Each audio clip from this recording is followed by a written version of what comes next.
Freedom, man. That's what it's all about.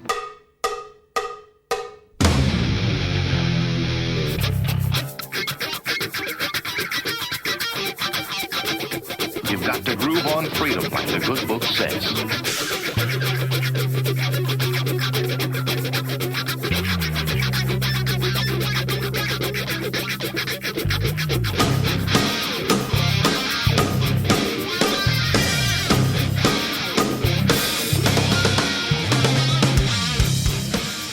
Welcome. You are listening to What on Earth is Happening.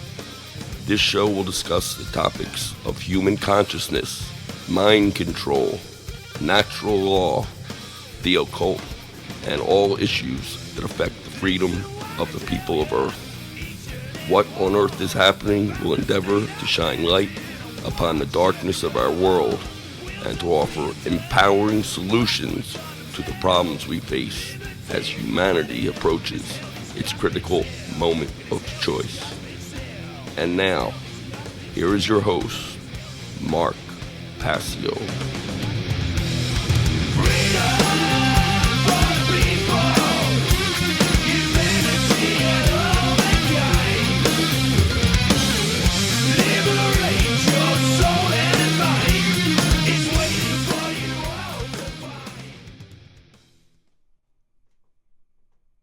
Welcome one and all. You're watching What on Earth is Happening. I'm your host, Mark Passio. My website, whatonearthishappening.com. Ladies and gentlemen, government is slavery. Thanks so much for tuning in to the new live streaming video format right here on whatonearthishappening.com. We're also simulcasting on Facebook Live, YouTube Live, and Vimeo Live. Welcome to the new format. We have a really great show planned for you here today. Today is January 20th, 2019. This is episode number 197. It's really, really great to be back. I've been out of the live broadcasting business for about 3 years, 3 whole years it's been actually. And this show was conceived about 3 years ago, just as I went off the air in the original podcast format, the original internet radio format. And since that time, well, I've been working very hard to make a new format happen with a lot better production values, a live internet streaming video show. So many people really came together and helped out and donated and came forward to dedicate their time and skill to this endeavor. I want to first and foremost thank everyone who has made this show possible. From the time of conceiving it all the way to the point of bringing it into actual manifestation. Really, it did take that whole 3 years. And I want to thank the production crew, my producers. I want to thank the setup crew for all of their help.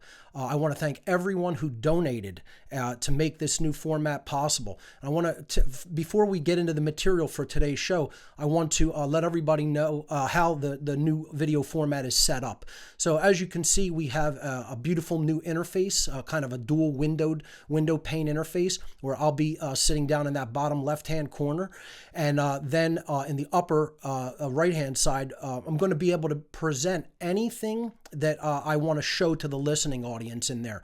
So like we can show you my actual laptop, and I could present slides in there to do actual live presentations. We can put videos in there and let you see videos in real time or play audio. So this is going to be a great teaching tool. It's going to be a great environment for being able to convey ideas to the listening audience, to the watching audience.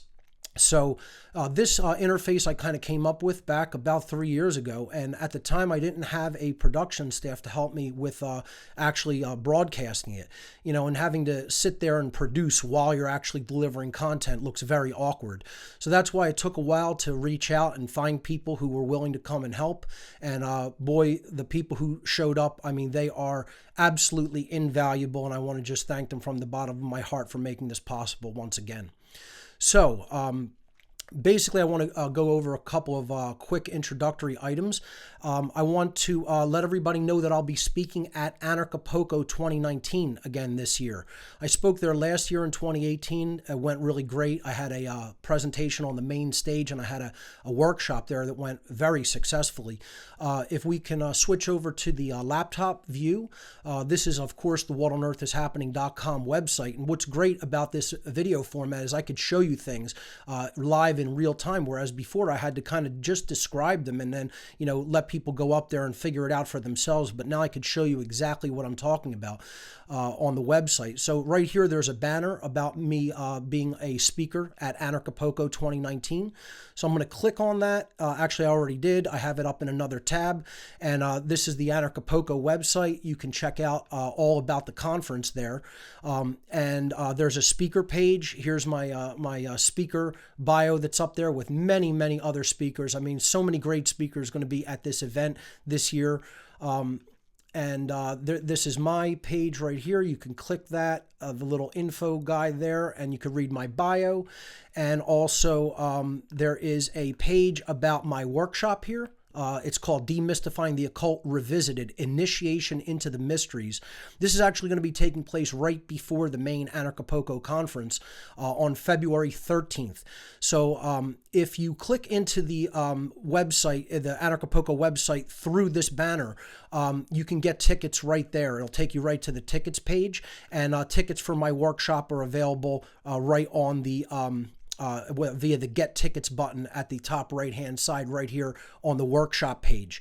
So hopefully I'll see a lot of people out at Acapulco this year. Great event, great conference. Looking forward to meeting with the other speakers and with people who turn out as attendees. I will be leaving for that on the 7th of February. So just want to very briefly let everybody know that we'll be doing 3 shows live to start this new video format off, and then I'll be heading down to Mexico. So I'm going to gauge whether to do shows while I'm down there through my laptop if I have an adequate internet connection. But basically, the first 3 shows are going to be, this one and the 2 over the next 2 weeks. Then I'll be leaving. So there may not be shows for those, for weeks 4 and 5, and then I'll be doing shows after I come back from Acapulco, obviously. But again, I'll be assessing whether I could do shows live from down in Acapulco, maybe even bringing on a couple of the speakers to interview while I'm down there. If that works out, you'll be seeing live shows from Acapulco, Mexico, over those couple of weeks. If it doesn't work out and I'm unable to do it, we'll just not air shows for that week. Just to let everybody know what the topics are going to be over these first 3 shows back. The first show today is going to be called Where is Humanity at in Consciousness? And, I have a lot of slides planned for this. We'll be giving a whole presentation today on the air. And it's going to be just basically where I see the overall dynamic of human consciousness in the year 2019, in early 2019. So that's coming up on today's episode.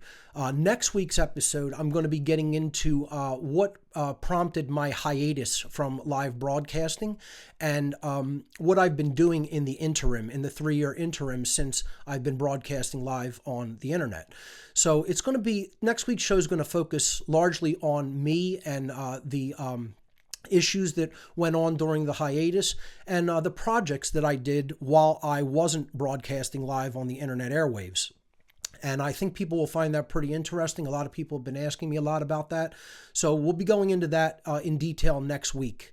I wanted to put a show together that kind of tried to put my finger on the pulse of where we're at this week. So I think people will find that valuable. The next week, so the 3rd show back, is going to be all about the ARC drive. The ARC drive is called the Amazing Repository of Knowledge. I'm going to briefly go to my website and show you the ARC page on the website. So I'm going to click this tab right here that says ARC, okay? And you could read all about what the ARC drive is. It's basically a 1 terabyte USB bus powered hard drive, okay, that I fill up with data from all of my research over the years. And that is a free offer. I ask basically for a donation for my time and effort. But if you want to take me up on the offer for the arc drive, you just fill this form out and you can get the request the shipping instructions that way.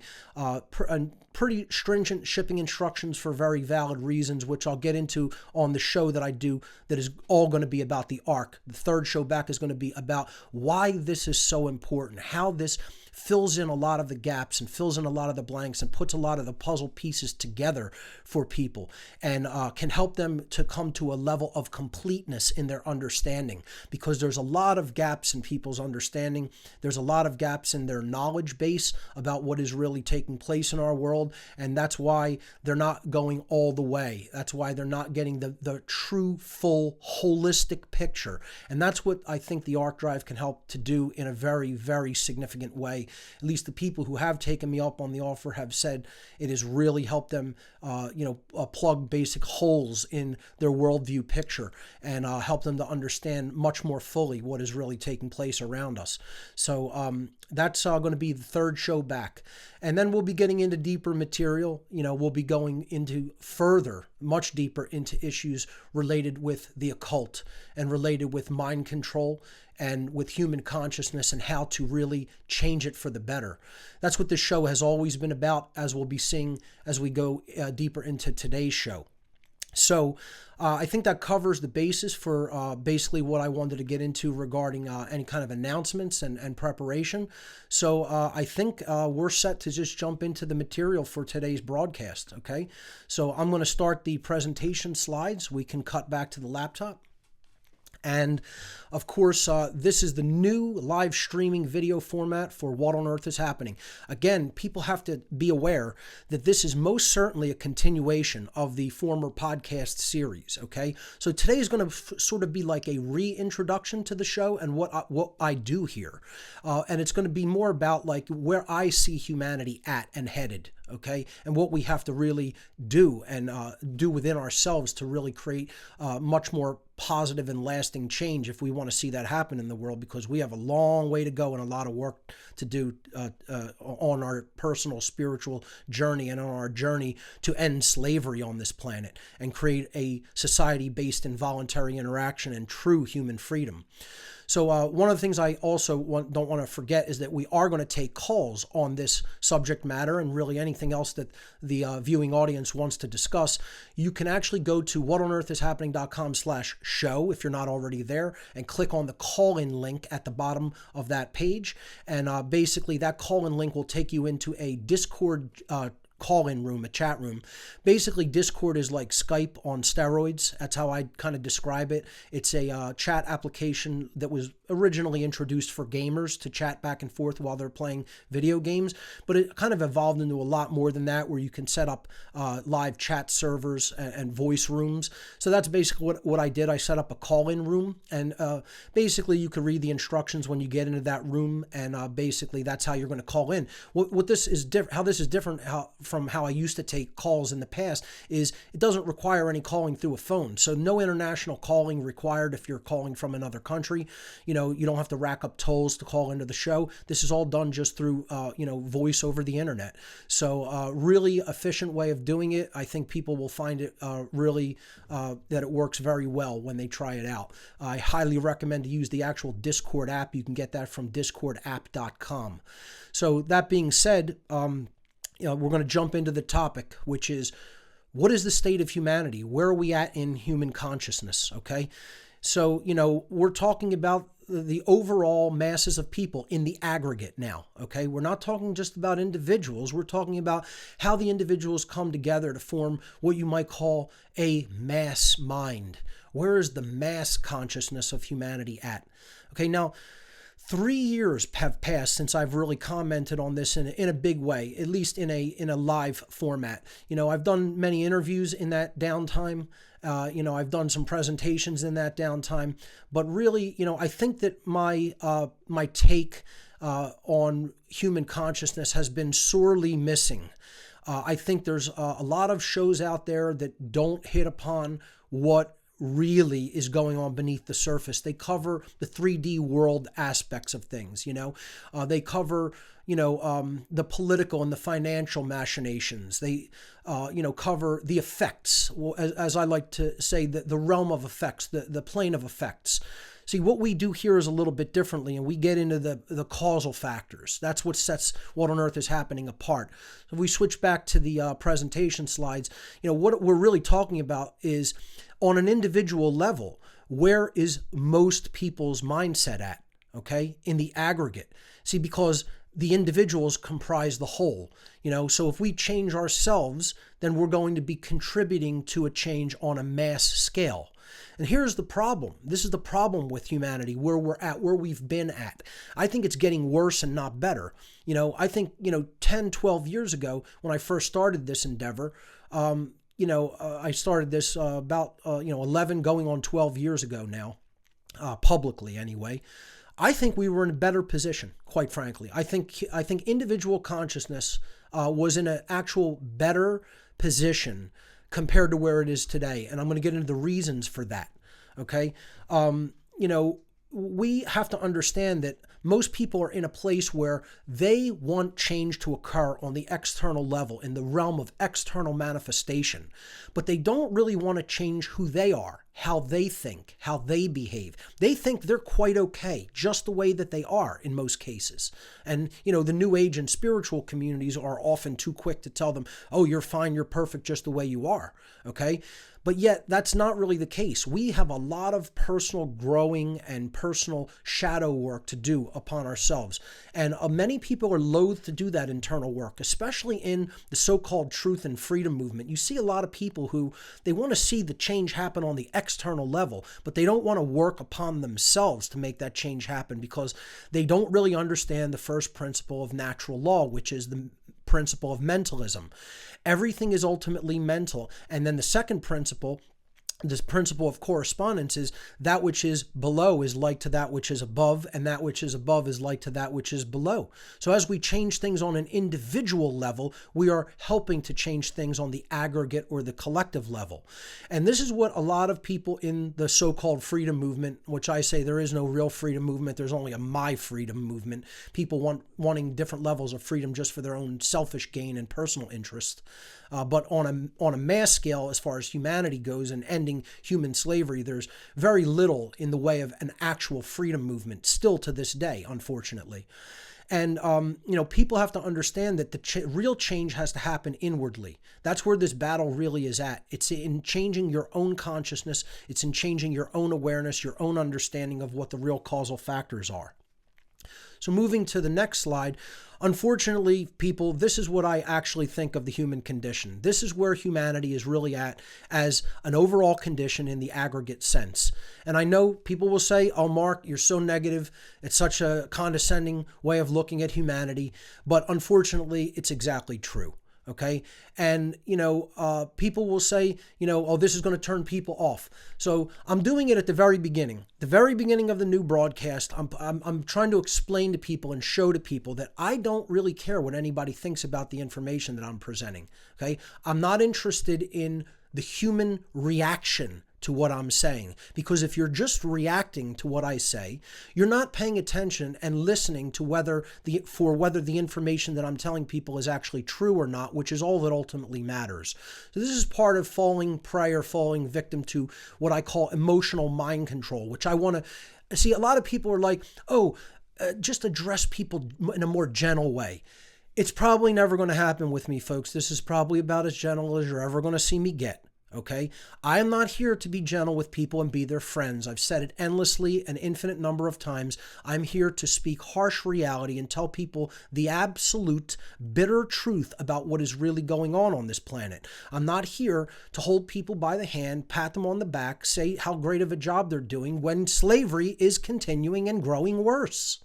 Okay, I'm here to explain to people what is actually required, the requirements to making a change for the better happen on a mass scale. And I'm trying to explain to people that we are nowhere near that change in consciousness. We're nowhere near that paradigm shift. Okay, the factors that need to take place for it to happen are not even close to being present on any kind of a scale or factor that is required. Okay, so if we cut back to the slide, my tagline for this show has always been, get as offended as you like. Okay, I'm not interested in whether you find what I'm saying offensive. Okay, we're not here to engage in politically correct language. We're not here to tread very delicately with other people's emotional sensibilities. Okay, you cannot come to the reality or the truth about what is happening with your feels. Okay, you have to engage the mind. You have to engage logic and reason. You have to get your feelings out of the way. You have to get your ego out of the way. Okay, so see, I take a different approach to how a lot of people in the so-called spiritual community. I consider what I do highly spiritual. I consider it really delving into what the epitome or the essence of spirituality really means. And I do try to do that from a streetwise level. I'm not doing this from some pie in the sky, airy-fairy, seeing the world through rose-colored glasses level of spirituality. I think that's false spirituality. Okay, what I'm talking about is getting right down to the nitty gritty, getting right down to the meat and potatoes of things and saying things as they are unapologetically. And it's the viewer, the listener, it's their job to get their ego out of the way. It's their job to get their, skewed sense of emotions when it comes to what is being said out of the way and listen to what's being said. Be present, be in true present moment awareness and actually listen to what's being said instead of your interpretation of what's being said or instead of how you feel while it's being said. You have to listen for the veracity of it, and you have to do that with the logical part of the mind. Okay, and you have to do that feeling comfortable enough. I don't want to berate people completely because I know there's some people who are trying. What I'm going to try to do throughout this series, this new format, is tread a balance between being very honest and oftentimes stern about what's taking place versus trying to inspire people to do something to create change on a real world level. Okay, and I'm going to talk a little bit today about my personal frustration with the lack of advance in consciousness. Okay, so moving on in the presentation. What we really have to understand is that humanity is still in a place in consciousness, unfortunately, highly unfortunately, where they still are not at a level of awareness that they can tell reality from fantasy. They are still not at a level where they can pull the veil back and see reality for as it actually is. Very few people. And very few people have delved deeply enough into knowledge to be able to accurately do that. Okay, they pull back one veil and another one presents itself, but they're still not at the real world yet. Okay, and that's because they still lack the overall picture as far as the totality of knowledge that they need to take in is concerned. They have some disparate pieces of it, but they haven't drank deeply enough of the spring of knowledge in order to really put a full worldview picture together. So this has been a focal part of my work from day one, is helping people to get past the perceptions and the mental projections that they put onto the real world, and they're simply artificial constructs of mind. You know, this is part of knowing who we are. I'm going to talk a lot about knowing who we are and knowing who the enemy is. Critical factors of really creating change in the world. And in order to do this, you have to be willing to look at the truth no matter how harsh or ugly it is. And see, that's why people put these blinders on. That's why people throw up these veils of perception. And, you know, we have to be willing to strip all of that away, as painful of a process as that may be. And I think that's where this show sets itself apart. What on Earth is Happening has always been about looking at the harsh and ugly reality and being honest with ourselves about it. This is part of the first step of initiation, which I'm going to talk about, you know, because again, this show is all about the occult, ladies and gentlemen. And, you know, for new listeners, maybe new viewers, okay, that word might scare people. But that's what this show is all about. It's about the realm of the hidden. Okay, and it's about pulling the veil away from it to reveal what has been hidden from us. And that's what the word occult means, as we're going to be getting into. So I think this show does that very effectively. Pulls those veils back and I try to endeavor to get people to really be honest with themselves, because that's what we have to do. We need that level of honesty. Okay, again, my work has always made this huge distinction as one of the biggest factors of my work. It has always been about the distinction between the natural, or the world of the real, the actual inherent aspects of nature and reality, versus the artificial realm, the manufactured realm, okay, the realm of simply constructural thoughts and ideas that aren't necessarily in alignment with reality. They are just perceptions of things that can waver very drastically from reality. That artificial world of thought and the artificial realm of ideas, okay, see, the human imagination can be so very powerful in helping us to achieve our goals and helping us to envision a better state for ourselves. But it can also go the other way, and it can imagine all kinds of completely artificial and ideas that are not in keeping with or in alignment with reality whatsoever. And this is what I have always tried to, from day one, make this show about. It's trying to define and create a very real world distinction between the realms of the natural and the realms of the artificial. It's been a defining hallmark of my work, I feel. And that's where natural law comes in. Actual behavior as to whether it is in alignment with the laws of morality of the universe, whether an action causes harm or does not cause harm. And if it causes harm, it's a wrongdoing. And if it does not cause harm, it is an actual right. Then no one has a right to stop us from enacting. So, this distinction between the artificial and the natural, people really have to get into their minds as one of the defining characteristics of everything that we do here on the show. Okay? And that was the underlying basis for the whole natural law seminar that I gave, that really, I think, put a lot of my work on the map. So the next slide is the other aspect of my work that I feel very, very, very few other researchers and presenters and talk show hosts are delving very deeply into, if at all. And that is the deep understanding of the causal factors that have led to the current human condition. See, we can describe the prison all we want. We could describe the prison endlessly, okay? But unless you get down to the actual causal factors of what put us in the prison, why we are in the state that we are in, okay? Describing all the aspects of the cage is not going to do very much in the way of getting you out of the cage, getting you out of the prison that has been built up all around us. And that's what I think What on Earth is Happening, and particularly myself, I think that's what I do very effectively. I think that if you don't understand causal factors, you are always treating symptoms, okay? I liken it to a couple of things. I give a couple of brief anecdotes or analogies as to what it's like doing, okay? Imagine a human being continuously putting their hand on a hot stove and being burnt every time they do it and not learning from that, okay? And being like, why are my hands always burnt? I mean, what is going on here?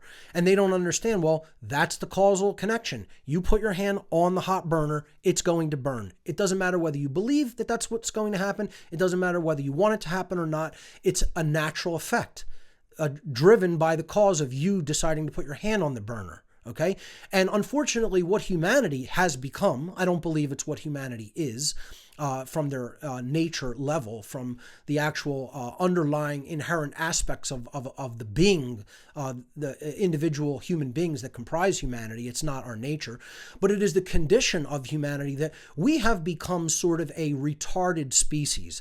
And when I say retarded, I'm not using that in a derogatory way to people who have certain conditions of, the brain and nervous system. I'm talking about that we are slowed down in our processing and understanding. The word to retard means to slow down if you look it up in a dictionary, okay?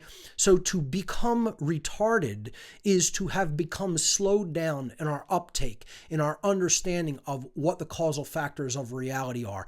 We are like a retarded species, okay? Slowed down completely to a very slow level in being able to connect cause and effect. And that's the problem. That's one of the entire problems with humanity, that we have a very short-term vision when it comes to seeing what is really taking place, and then going back a little bit in time and connecting that with the cause that set that factor in motion. Okay, so in occult terms, when you study this from occult philosophical perspectives, you will realize that this is part of what is called, in Hermeticism particularly, the law of cause and effect. And if you study that, they break it down into two planes or two aspects of reality, you could say. There is the plane of effects, and that is the realm of manifested reality. Okay, this is where, things have actually come into physical manifestation in the 3D world. Okay, that's the plane of effects. Once something has come into manifestation in the 3D world, okay, it's what is. It's what is. It has become the truth. It has become the reality of what is. Okay, you cannot affect change from that level of reality because the manifested result is already there. Okay, so if you want to affect change, you have to affect it from the causal level of reality. You have to get down to causality. What made that effect in the real 3D world, in the realm of manifestation, happen? And we have to analyze those causal factors. Well, everything starts in the mind, since everything that comes into 3D manifestation had to exist as a thought or an idea first. Okay, so you have to understand the principle of mentalism, and then you understand the causal factors, or the principle of cause and effect. When you understand the principle of cause and effect, you're going to invariably start to get into natural law and behavioral consequence. Okay, if we behave a certain way, that's going to be the causal factor, and then that's the why that underlies and precedes all physical world manifestation. Okay, then that behavior sets a series of events into motion, and it becomes a manifested reality in the 3D world at a later time in the plane of effects.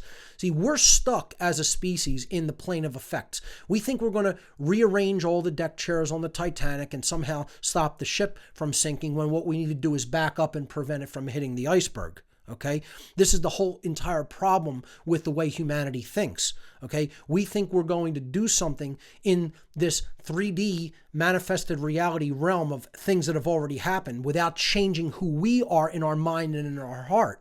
Okay, and magically the world's just going to change because we wish it to and want it to. And reality doesn't work that way, folks. Sorry to burst your bubble. Get as offended as you like. Cry in your milk about it. Whatever you want to do. Okay, but we have to become adult about this and understand that we have to get down to the causal factor level of reality, the plane of causality, to understand the why that precedes manifestation. And that's what this show has been about since day one. All power to affect change lies in the realm of causality. No power to affect change lies in the realm of effects. Okay? Unfortunately, that's where human consciousness is trapped, in that realm of effects. It needs to get down to that deeper level of awareness to get to the plane of causality and understand the causal factors. Another allegory I gave for that is, like, people think, I can continue to do what I have always been doing. Okay, I'm going to dry these clothes by pouring buckets of water on them, and they'll get dry. No, reality doesn't work like that. Okay, you could do that all you want, and you're never going to see the effect change. You could say you want that change all that you want, but you will never get it by continuing to do the same thing that has never gotten you that result. Again, that's the definition of being insane, or as I like to call it, being slow on the uptake, or being retarded as a species. That's where humanity is at right now, unfortunately. So again, what we talk about here on What on Earth is Happening is the world of the occult. And again, this is an off-putting word for a lot of people who aren't familiar with my work already. So as a brief reintroduction to the world of the occult, we have to stop seeing this as evil. We have to stop seeing this as how Hollywood often portrays it, because it's a nonsense worldview about what occultism really is, okay? And we have to realize that what the occult is a body of knowledge. It is hidden knowledge about our reality. That the control class, or as I call the hidden occult priest class, that are controlling everything and are the social engineers of our society, do not want people to understand. We are ruled by what I would call a sorcerer class, okay? And you have to not look at that in the terms of Harry Potter sorcery, okay? Again, Hollywood portrays this allegorically to dramatize it. Okay, what we have to understand is what a sorcerer is someone who knows the hidden laws of nature and the hidden dynamics of human consciousness and the human psyche. And they know that in very deep awareness, in fullness. And yet they have made the free will decision to, instead of uplift humanity and try to increase human consciousness by teaching that knowledge and spreading it in an egalitarian way to all of human society, they have chosen to hoard it for themselves, and in doing so, wield a power differential that is gained by their knowledge differential. Okay, so I'll say that again. The sorcerer class, or the priest class of the dark occult, as I call them, is wielding a power differential that they have come into by way of a knowledge differential. Okay, so I liken this to a very advanced psychologist, and that's what the occult is. It's very advanced human psychology. Okay, so if you have an extremely advanced psychologist that knows just about everything there is to know about how the human mind works, and he develops a hatred for someone for whatever reason it may be, and the other person has no idea about their own psyche, has no idea about their own mental, emotional, and spiritual development, how much of a number do you think that extremely advanced, maybe the most advanced psychologist on earth could do to someone who has absolutely no clue about themselves and has not looked into psychology one bit for one moment of their lives, if they were so inclined to really do a number on that person psychologically? Well, that's where humanity is at, because humanity is that person that has no idea about its actual self, and the control class, as I call the dark occult priest class or the sorcerer class, that is engaged in social engineering and mind control practices, is that advanced psychologist who has that level of knowledge and is wielding it for their selfish purposes, for their purposes to dumb down and to control. Okay? And that's what we have to understand the occult is. It's just knowledge that anyone can take in. And if they take it in, they will level the playing field. That power differential will go away because that knowledge differential, that knowledge gap will be leveled. That's what I'm trying to help move humanity in that direction. That's what I'm trying to help do here on What on Earth is Happening, and have been since day one. Okay, so let's look at a working definition of what the occult, the world of the occult and occultism is in the next slide. So occultism is actually the study of the hidden laws of nature, specifically those laws which are at work in the invisible, mental, and spiritual domain, far more than the laws that are at work in the visible or physical world. Okay, so we're talking about laws that actually govern human conduct. Okay, we're talking about laws that bring to us the result of what we put out into the world, and then we are going to have to live that result as far as our human experience goes. Okay, so the universe in that sense acts like a huge mirror. It's a mirroring process of what we put out, we ultimately get back from creation and from the universe itself in the form of experience. And that's what the whole process is, understanding how to change our behavioral free will choice, okay? And then align our behavior to the laws of morality so that we get the result that we say we want, which is freedom, peace, order, justice, etc. Okay? So that's what that's what we're talking about when we talk about studying the world of the occult and the occult laws of nature, the hidden laws of nature. Okay? So therefore, occultism involves the acceptance of a much wider worldview than that which is ordinarily taken by the everyday human being. We have to expand our worldview into understanding the world is not some just mechanized machine of pure matter and materialism. Too many people are locked into that Newtonian scientismic worldview. And that's exactly what it is. It's scientism. It's not science. And it's actually been proven an inaccurate paradigm or an inaccurate worldview of the universe for over 100 years easily. And yet many people still accept the Newtonian paradigm of materialism as being accurate, and it most certainly is not. So, we have to understand that there is a living dynamic intelligence that underlies everything in nature, in the natural world, and that is the power of mind. Okay, whatever you want to call that, the creative force, God. I'm perfectly comfortable with that term. Many people are not, and I could care less whether anyone is or not. It's your personal choice whether to be comfortable with that. But there is a living dynamic intelligence that underlies everything, and that is pure consciousness, and that is what gives rise to physical form through vibratory energy. And when you study deeper into the realm of the occult, which is not a religion, it is hidden science. It is absolutely provable hidden science. When we delve into new sciences that are emerging, including quantum mechanics, new physics, new biology, epigenetics, we find that all of these aspects that have been discussed regarding consciousness in the realm of the occult and occultism teachings throughout history have been borne out to be true in modern science. True modern science, not the world of scientism. And this is the merging that is very, very slowly happening between the realms of science and spirituality. And I'd like to see that advance and move faster, but unfortunately, much of humanity is just still too stuck in ego, as we're going to be talking about here today. An occultist, the definition of an occultist then may be defined as those who study all of the laws of nature, not just the physical laws, but the physical and spiritual dynamics that are inherent in the natural world, both those that are readily seen and those which are much more difficult to see with simply the physical eyes or with the measuring instruments that we use as part of scientific instrumentation alone. Okay, so that's what the occult is. It's a holistic worldview of understanding and knowledge, and too few people have delved deeply into it. That's why we're in the situation that we are. The worst of our species has delved into it in a deep way and has used that knowledge to basically keep humanity under its thumb.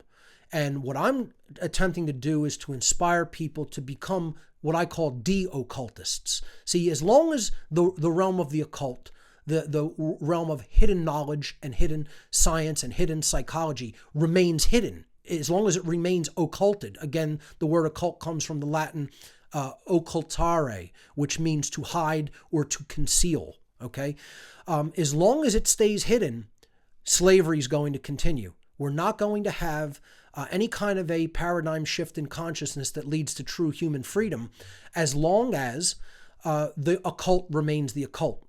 So I'm trying to inspire people to look into this world of hidden knowledge and to understand it at a deep fundamental level. When we do that, we're going to start to understand ourselves more, because that's what this is all really about. The occult is actually a deep study of the self. That's what human psychology is, and this is hidden human psychology. Okay, so we have to become those master psychologists through our study of the world of the occult. Then when we do that, then we're going to see the playing field start to level on a worldwide basis, and we're going to see the ability of people to really take an empowering charge over their lives and get out of this control that we've all been put under, specifically the mind control that we've been put under. We're going to see that be able to be done far more effectively as more people study this knowledge. Moving to the next slide, unfortunately, we don't have that right now. We have what is akin to chess pieces being moved on a giant board that represents the earth. And, you could say that this is between the forces of good and evil, okay? And unfortunately, evil's kicking good's ass right now, okay? Good hasn't even sat down at the board, that hasn't learned the rules of the chess game and hasn't shown up to play. And the evil side is basically the chess master that is running rampant on the other side, okay? And if we want to change that, if we want to see any headway being made, we have to start to really get down to the underlying causal factors of this game and understand its rules. And that's what natural law is, okay? And this is something that so many people are so loath to do. They're so loath to getting down to those causal factors. They think they're just going to analyze things endlessly to death from the 3D perspective and never go into the mental and spiritual aspects of this. Okay? And they're going to change things by putting new people in office. They're going to change things by putting a new financial system in, and everything's going to be hunky-dory. And people's minds are going to be just as degraded and just as under mind control as they ever have been. And yet we're going to have a wonderful new reality. Utter bunk bullshit. Okay? Get as offended as you like. There is no way to change reality from that level of ignorance, from non-awareness, okay? You're just going to be a chess piece being moved on the board instead of a grand champion who's actually really changing the reality by really moving the pieces, okay? And we're going to continue to get our asses kicked and handed to us as a result of that level of ignorance. So we have to become mature about this and understand we have a lot more work and a lot more knowledge to take in.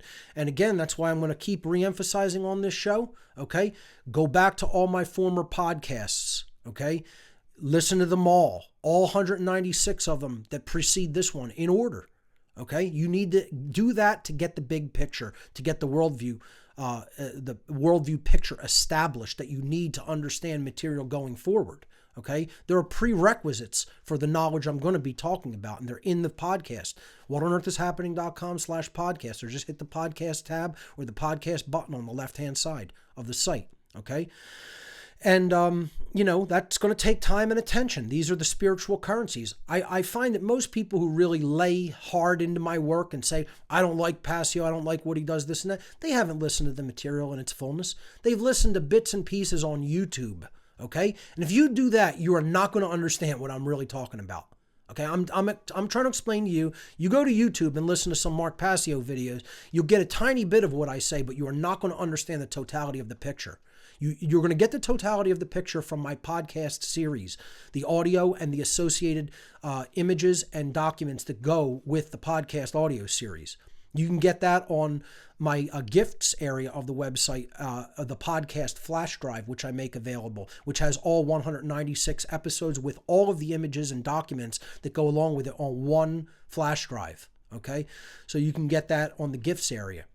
Okay, so going back to the slides, I just want to let everybody know, in order for us to really change from being a piece moved on the board to being the chess champion that's going to really change the nature of the game, much, much more deep level knowledge is required. And most people aren't there. They have studied cursorily. They have looked at things at a very non-deep, non-penetrating level that is just skirts the periphery of things. And then they make the mistake that I'm going to now try to reach out to other people with what I think I know that I haven't really studied in it all of its fullness and make a big change. And that's a big mistake to do. Get yourself in the position where you've gathered the grammar and you've developed the understanding to know what it means first, and then exercise your rhetoric or put that out into the world. So where is humanity at in consciousness? We're still under mind control, deep mind control. And folks, let me tell you something. Everybody's like, oh, well, we're making progress. More people are waking up daily. That may be true, but percentage-wise, I don't think things are changing that much. I think things were better back in 2007 when I really started doing this type of work than they are today. I think there were more people questioning things. There were more people that were tuning out of the mainstream media. There were more people that were questioning 9/11, okay, and what really happened on that day. And today, the mainstream media has ramped up its efforts. And people are going to say, oh, people don't really pay attention to television that much anymore. Well, that's partially true, and partially that's not where the entirety of mainstream media is at, okay? It has moved to the realm of the internet. It is censoring things on the internet, as I'm going to talk about. We have to understand at a very fundamental level that they've ramped their efforts up tremendously to continue the brainwashing, to continue the social engineering, to continue the propaganda coming out of the television and the internet, okay? And we have to understand that we're not as a society, anywhere closer to really truly freeing our minds and getting it out of what the control class, how the control class wants us to think. Okay, nowhere closer to doing that than we were a decade ago, more than a decade ago.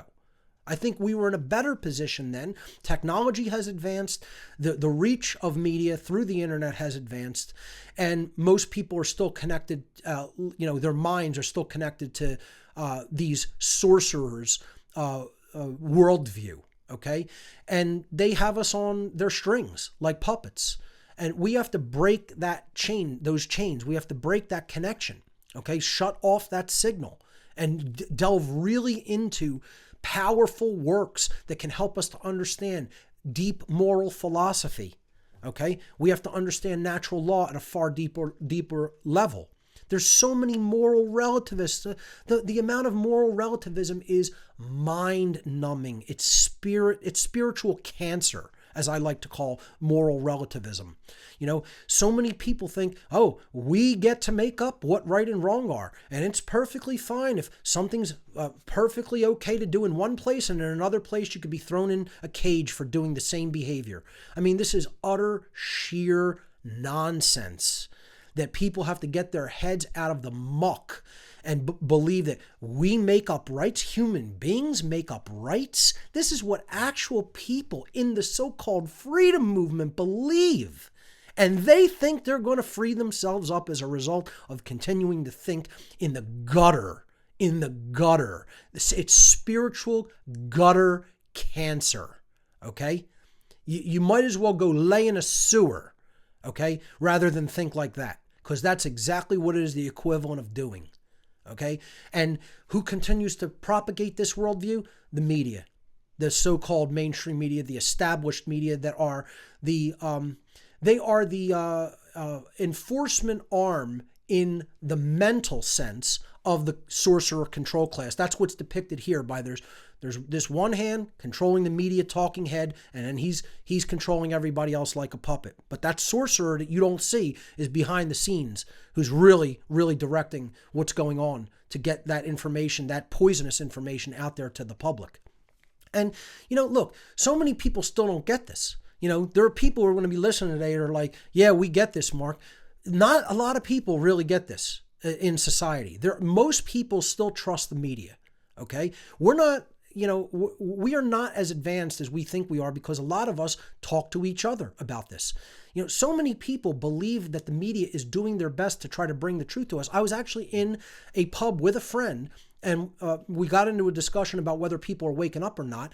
And I asked her, I'm not going to mention any names, I don't know whether anybody wants their name public, but I asked this person, please go around to people in this pub right now and just, if you want to do it, if you want to do a little social experiment, and she said, yeah, I'm willing to do it.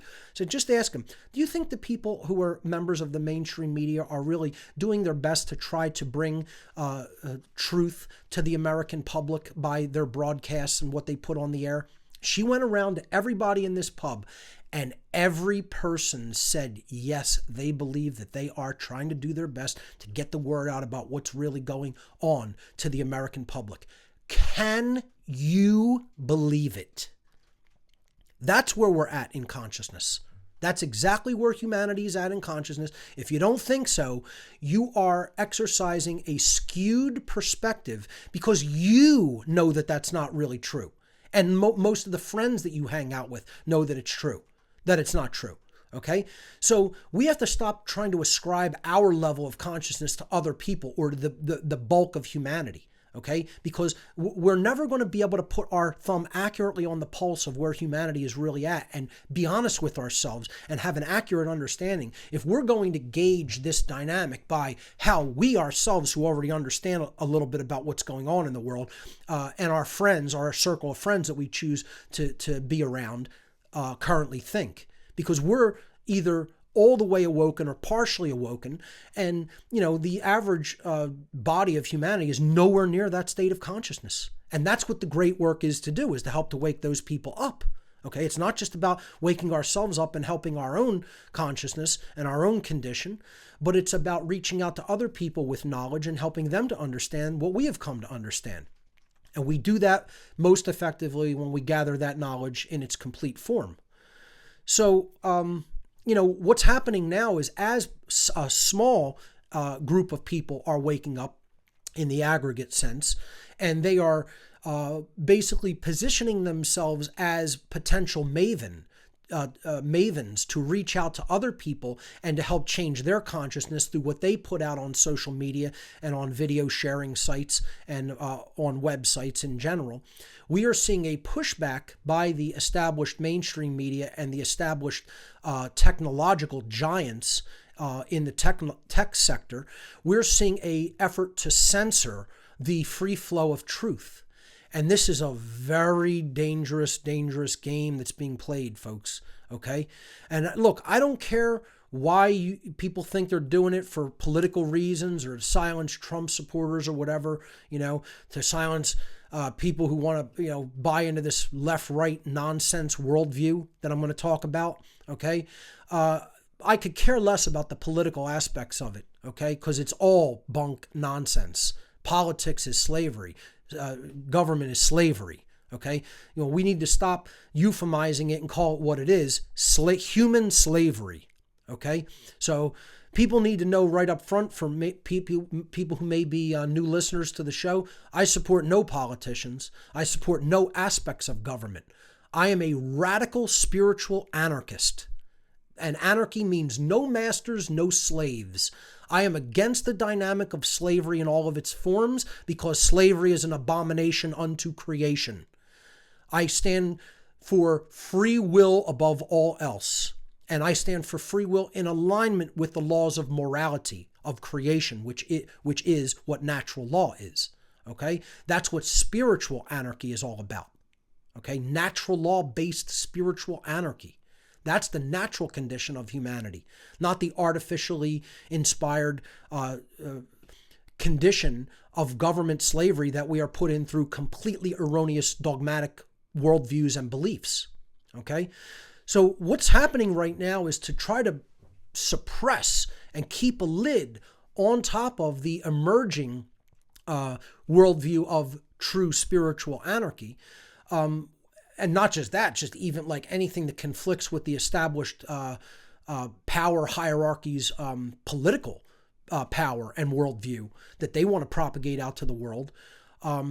They are trying to literally censor the free flow of thought by shutting people's social media sites down, YouTube channels down, websites, etc. Okay? And let me tell you something, folks. Once it gets to the point where speech is starting to be shut down, hot war is right around the corner. And if you don't think so, just start to look at where human history has taken us to this point. And I'm telling you, this is one of the most dangerous things that could possibly be done by technological giants, by the social engineers, by these tech companies themselves. They don't understand the can of worms, the Pandora's box that they are opening up that will not, what they make pop out of that box will never be able to be put back in. I'm telling you, it's not going to cause anything but chaos, suffering, and death for humanity, okay? It's like we need to really champion the idea of freedom of speech and let the ideas flow freely so that we can have engaged discourse about this stuff, okay? And, that doesn't mean just let people bully people and say, you're going to live under our worldview and our political paradigm whether you want to or not. We have to have a discourse about what real free will is. We have to have a discourse about what a real voluntary society is and would look like. And show people that is the better way of living in the world. And it is the right way of living in the world. It's not just better, it's the right, correct, moral way of living in the world. It's the only moral way of living in the world. Okay? So, the censorship thing makes me probably the most upset and borderline, violent / ultra angry than almost anything else, because it's like that's the point where I say it may need to go hot. When you start taking people's freedom of speech to communicate ideas that can change consciousness away, then you're leaving only one option, and that's physical rebellion. And that should never be taken off the table and ruled out either. We have to always keep that self-defensive option on the table when it comes to tyranny of government. And people who think that that's not possible or could never happen, you're also delusional and kidding yourself. We went into a whole section on the psychological fear of self-defense and rebellion in former episodes, and we may revisit that again in future episodes.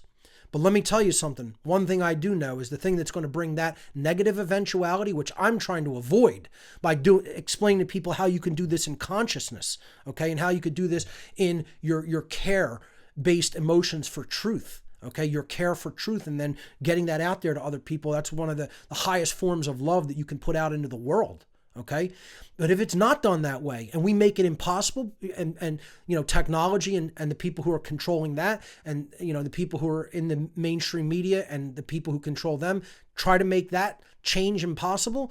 As Kennedy said before he was assassinated, those who make peaceful revolutions impossible will make violent revolutions inevitable.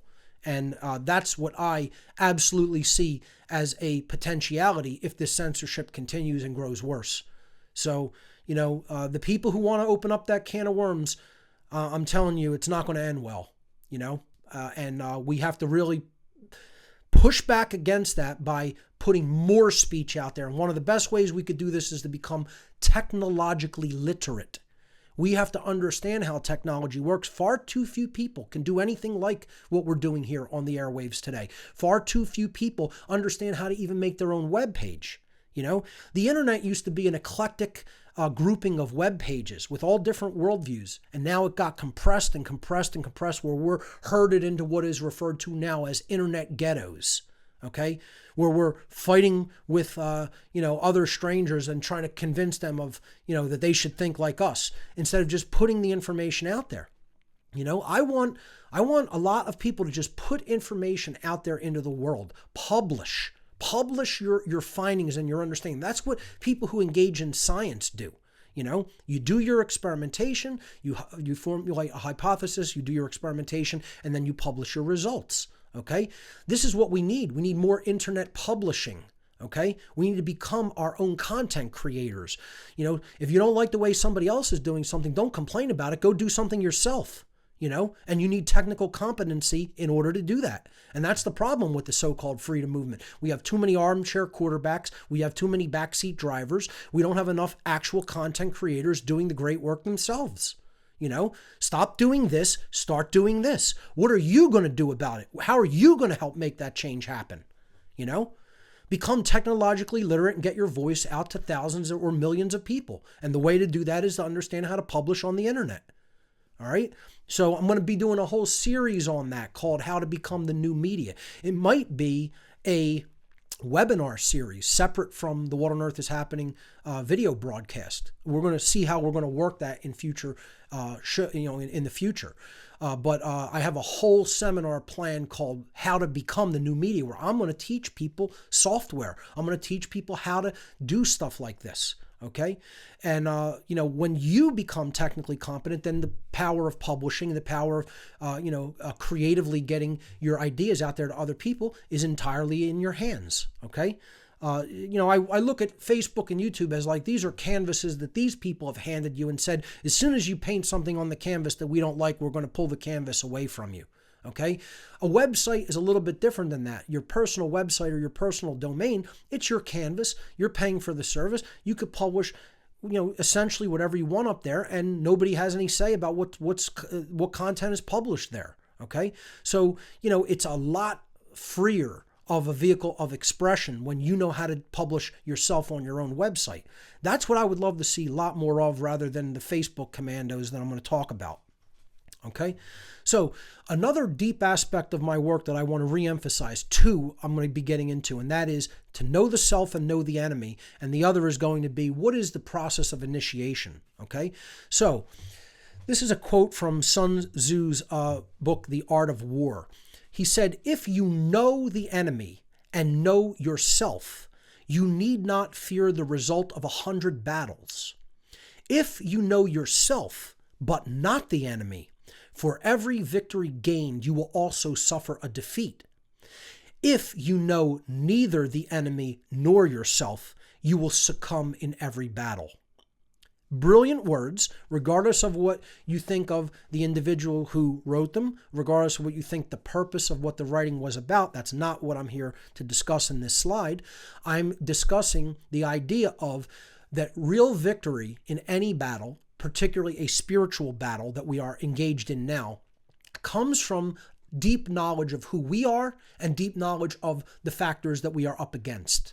Okay. And often they're really one and the same, because the enemy is just a reflection of the negative aspects of what's really going on inside of each one of us at the aggregate level when it all comes together and is all taken into account. Okay. The more we work upon those shadow and dark, so-called negative aspects of ourselves and bring those to the surface and really understand what are the driving factors behind them, through shadow work, we are going to understand ourselves better. And as a result, we're going to understand what we are up against, the enemy, the so-called enemy, much better. Okay. And, what he's saying here is if you only have half the picture, right, you're going to lose at least half the time. Okay. So in the spiritualist communities, the so-called New Age communities, right, they only have half the picture. The picture that they have is they do have a pretty decent understanding of self, right? They understand consciousness at an accurate enough level. Okay. They could go further in that and understand really what the real paradigm shift, the aspects of the real paradigm shift that need to take place are. Okay. But what they don't understand is who the enemy is. You go to some spiritualist communities, you go to, like maybe a New Age expo, let's say, you ask people, oh, are you politically engaged? Do you believe in the Democratic or Republican parties? And they'll tell you, yeah, they believe in politics. They believe in government. They don't understand who the external enemy is. They don't understand that there is occult sorcerers that are driving the whole political dynamics and that really are entrenched in power behind the scenes, behind the deep state. They don't get that the world is run by this religious priest class. They only understand the spiritual aspects of it. So they don't know who the enemy is. Okay? Now, not just that, the enemy is those who are ignorant of how that power dynamic really works. That's the real enemy. Ignorance is that real enemy. And they're not even aware of how ignorant they are of those factors. And they think it doesn't matter in many cases. So they only have half the picture, if that. Okay? And therefore, they're going to succumb half the time in battle, in spiritual battle. Then you have the other side, the other aspect. So I'm going to get into this a little bit in my Anarchapulco talk. My main presentation is going to be Anarchy and the Occult Part 2, Religion versus Initiation. Okay, so I'm going to get into this dynamic in this where the people in the anarchist community or in the freedom community in general, they have the other half of the equation. They tend to know more about the, conspiratorial aspects of reality, if you will. Okay, they tend to know more about there's people behind the scenes of entrenched politics that are trying to make the world, build the world in their own image and likeness. Okay, and become gods and rule everybody. Okay, they get that power aspect of things. But what they lack in a very big way, in a very pronounced way, is they lack the spiritual understanding. They lack the understanding of self. They may know a lot of aspects of who or what the enemy is, but they have a different aspect of ignorance, which is the real enemy. And their ignorance is in their spiritual understanding of self and consciousness and the underlying causal factors regarding natural law and how that brings to us the consequences of our behavior. The spiritualist community understands that a little bit better than the anarchist community or the politically engaged freedom movement. Okay, we have to blend these and merge the two so that we take the left brain anarchists and their understanding of the 3D aspects of what's going on and bring them together with the right brain spiritual community that has an understanding of the consciousness aspects of what's going on, and bring that all together in a holistic way so that we truly know the self and the enemy. When we do that, then we're going to make some headway into creating a world based in true voluntary interaction and true freedom. But not until, because we only have half the picture or the other. Okay, and some of us have none. The bulk of humanity doesn't know who they are or who the enemy is.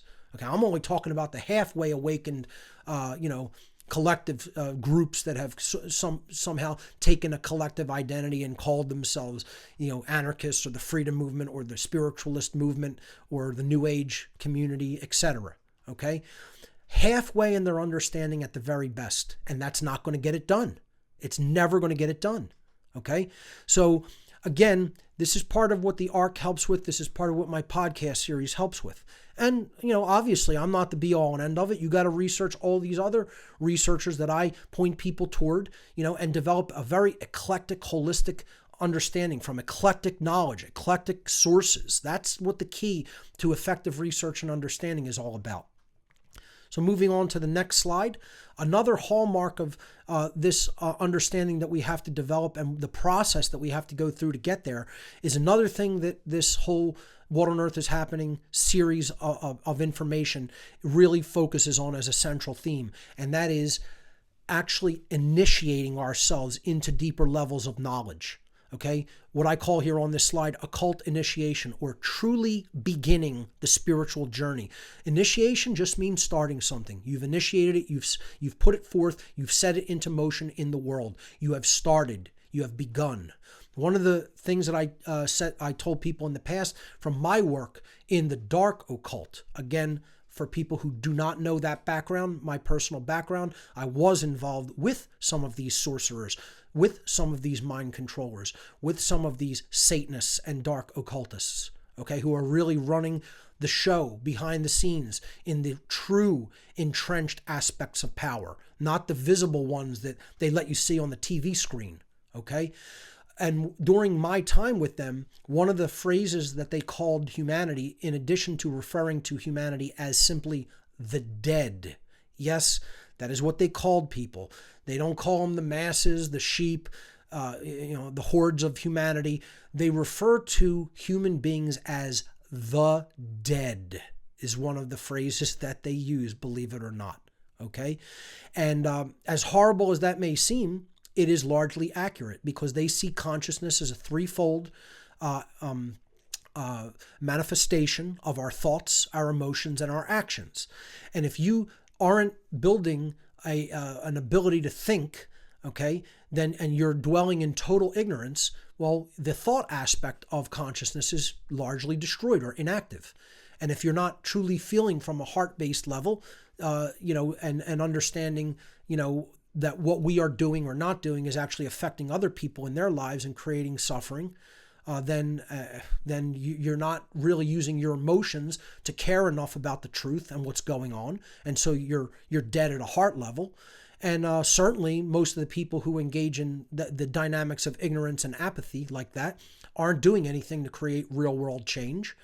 And so they are in a state of laziness and cowardice, often the two states combined, and therefore their actions aren't really present. And so when all of those aspects of consciousness are not active or deadened, they look at it like you're not really alive. You're a being that has actually undergone spiritual death.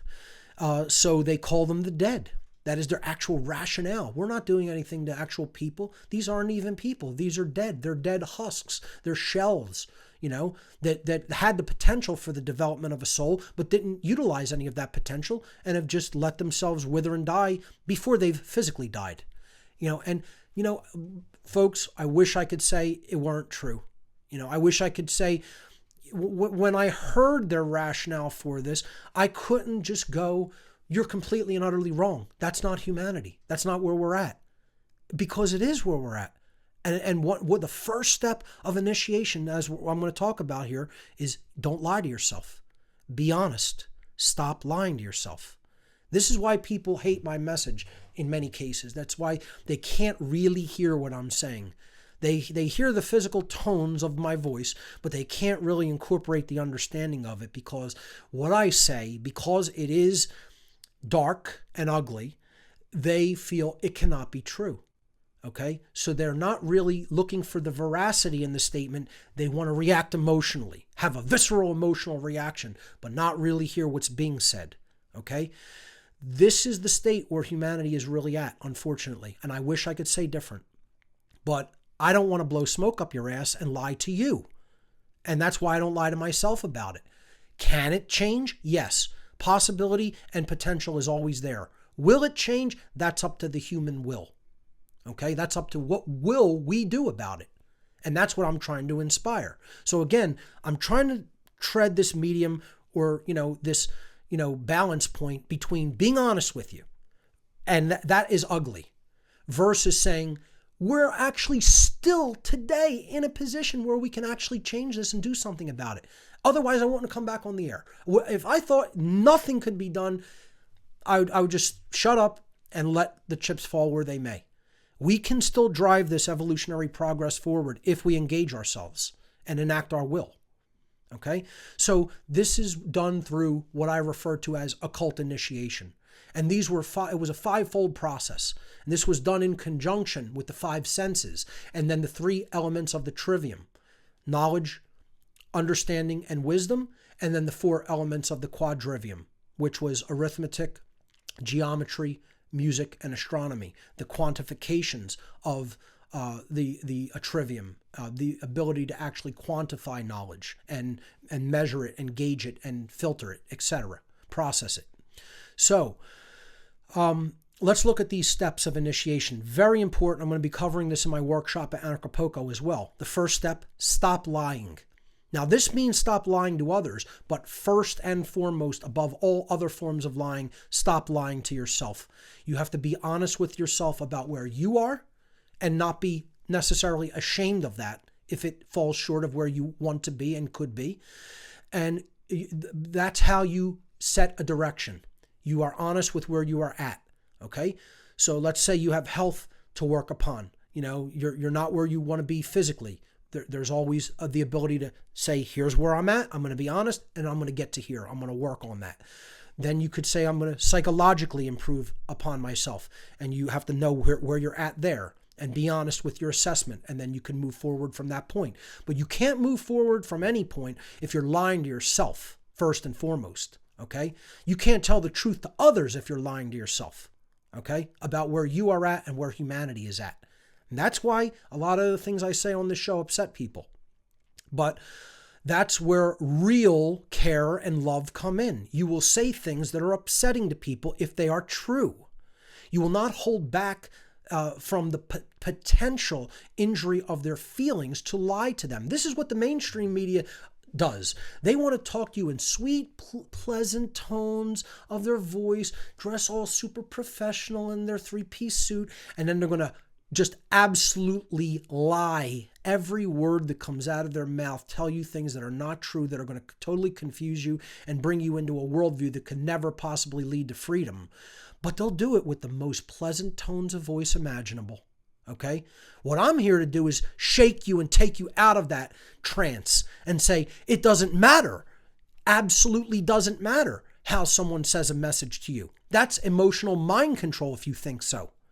All that matters is whether the person is telling you the truth. You have to gauge the veracity, not how it sounds, not what they look like, not how it makes you feel because you're not comfortable with it. That's mind control if you respond like that. You are under mind control if you respond like that. And that's why a lot of the people who say I can't handle Passio. I don't like the way he delivers the message. Well, that's emotional mind control. You know, I could listen to people that are so boring and dry and repetitive and monotone. I could listen to people who are saying things in sweet, pleasant tones. I could listen to people who are angry the whole time they talk. You know, I try to balance and be honest emotionally with people. All right. But I could hear it anyway. And all I'm listening for is it accurate? Is it true?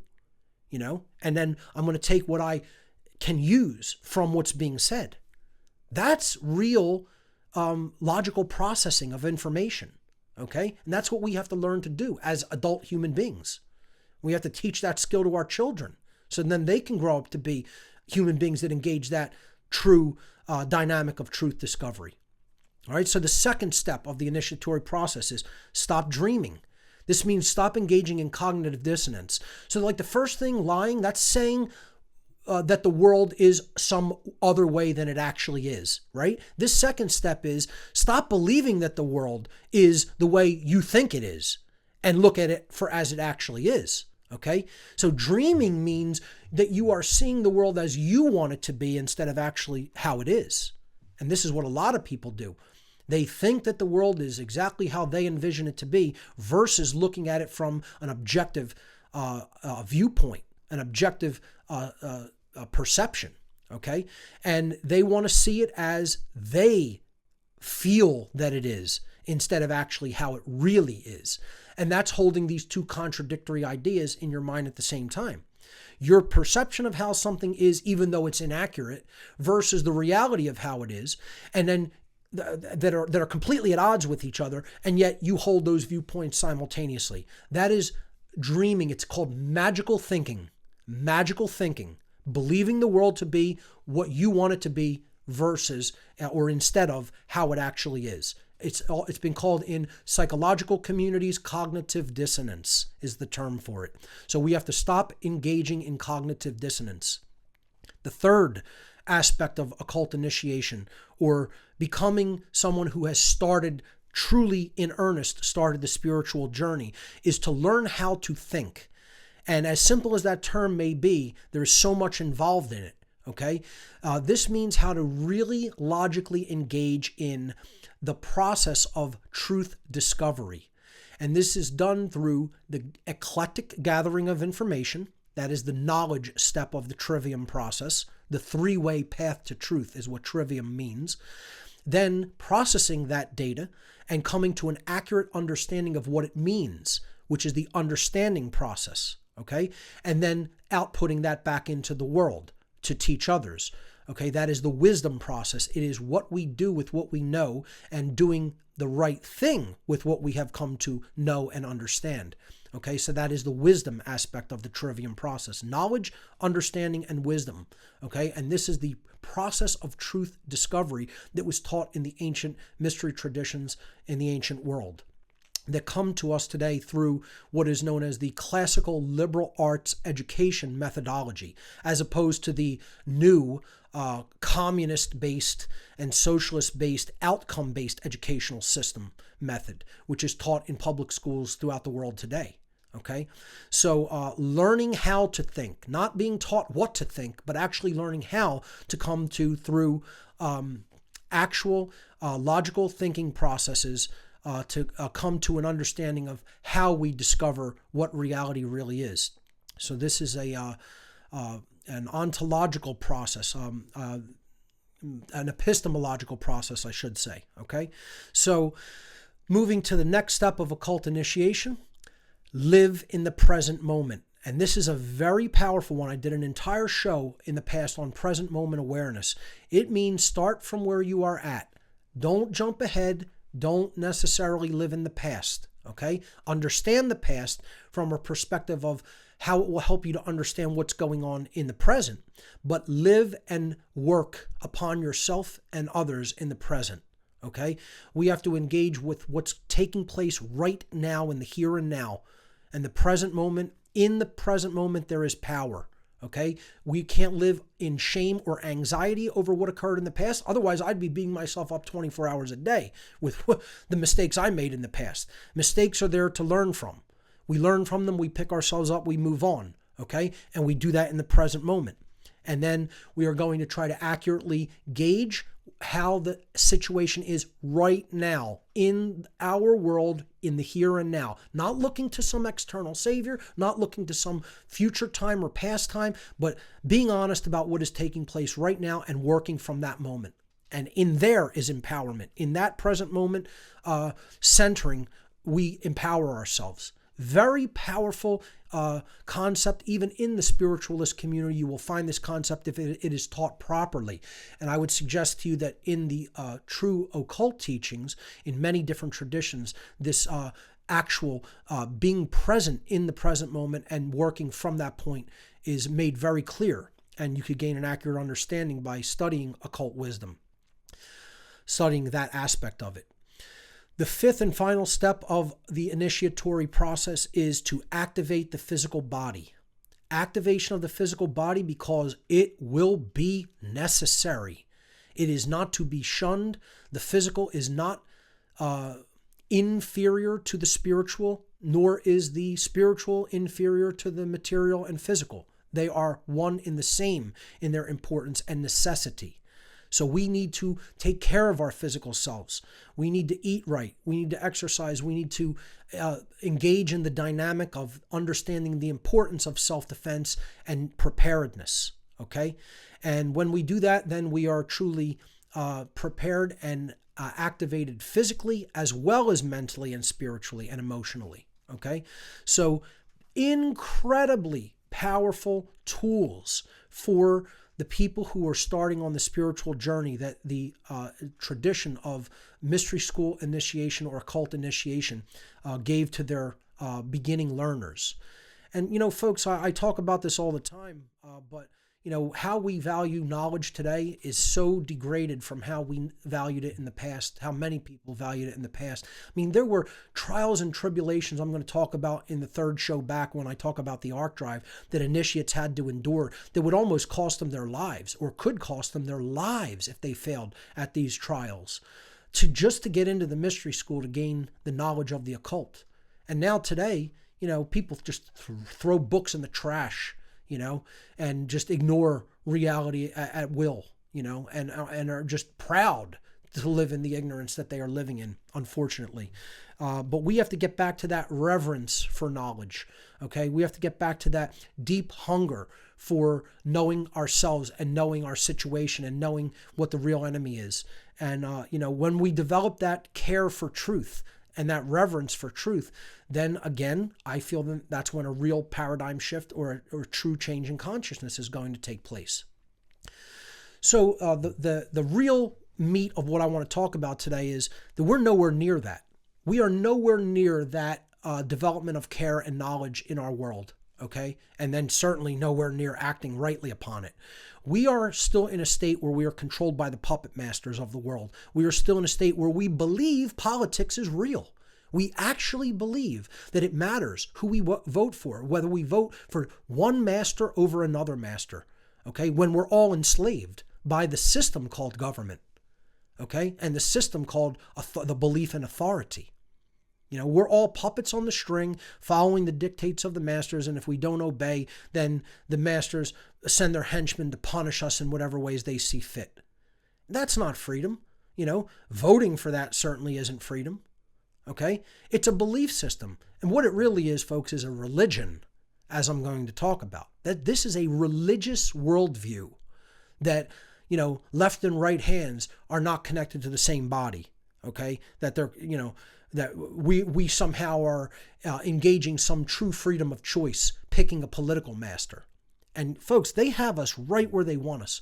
These social engineers, they've done a better job, as I'm going to give you actual numbers to prove, of politically polarizing people through this dialectical process of giving people a false choice, which is what dialectics is. It's advancing a predetermined agenda by presenting people with false choices that they get to choose from. But no matter which choice they make, the predetermined agenda is advanced. That's what the Hegelian dialectic in particular is, and that's what I call polarization dialectics. You're creating a false war between people, but no matter who comes out, no matter what choice is made, the actual slavery system advances in its march toward totalitarianism.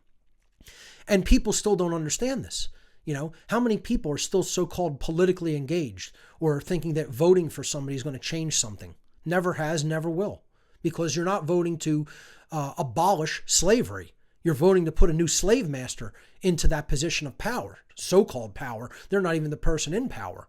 They're being held by an oligarchical group of occult priest class slave masters that sits behind them at a higher hierarchical level than those who are at the seen political level are at in the whole system of control. So what I want to look at today is how bad this political polarization has gotten in the modern world. Okay? So the polarization dialectics are driven largely by political polarization, or what has traditionally been referred to as the left-right political paradigm, or the left versus right political paradigm. In other words, you have liberal versus conservative, Democrat versus Republican. Okay? And, we need to stop just even calling this politics. We need to even stop calling it left versus right, polarization between the political parties.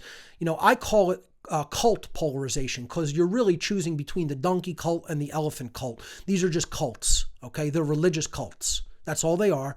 They're not based on anything that is actually existing inherently in reality. They are belief systems that are driven by religious thought. And the religious thought that underlies it all is the belief in human authority, that some people are masters and others are slaves, which I'm going to analyze and break down. And the people who actually engage in these systems are simply cult members. That's all they are. They are members of religious cults. That's what politics is, okay? And they have to give you two because they have to mirror the abandonment issues that are the deeply underlying psychological occult factors of why people are drawn to one political party or the other. The left, or the so-called liberal, I would refer to it as the neoliberal party, okay, is all about the motherly abandonment issues. So what does it want government to provide, okay? In this nested, deep, subconscious, psychological driven factor of having mommy issues, okay, or having motherly abandonment issues. This aspect of the cult of government always wants their political masters to provide for them. Provide something that is lacking. Take care of us. Be the nurturer. Be the one who gives us things for free out of concern and love. Okay? Not to teach us to do for ourselves. Okay?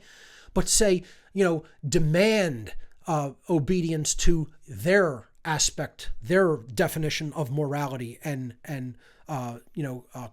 contribution to other people. Don't do that through charity. Do that through, actually passing violent-driven political laws under man's law. Okay, the point here is this is a motherly abandonment issue dynamic that is going on deep in the nested, often subconscious or unconscious aspects of the psychology.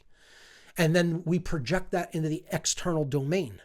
And then we want government to become the mother that was either lacking or absent, okay, that we found lacking in our own developmental lives or absent in our developmental lives, okay?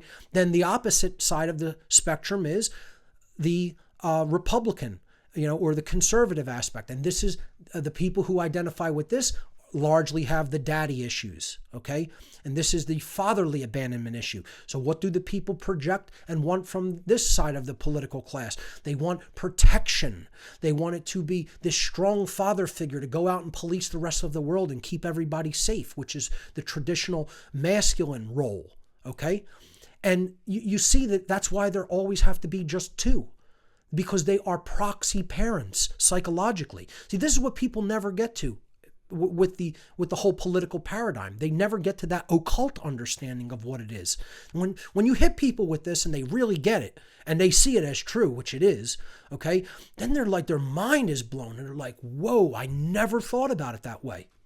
But yet the occult controllers did. That's why they set this system up this way. They very deeply know what's going on in the mass human psychology, and the bulk of the people do not. And that's why easy prey. Very easy prey. It's a child's game for them, actually. Okay? And, they're not concerned about me. They're not going to take a hit or a swat at me. Not going to happen. They've already told me as such in so many words. Okay? That I'm not important enough because so few people understand this at a mass level that what I'm doing is not going to make that big of a dent in it unless way, way more people start paying attention to what I'm saying. Okay? And getting it at a deep level, and then not just getting it, not just understanding it, but then acting upon it. That's when they'll become concerned. They're not concerned right now, folks.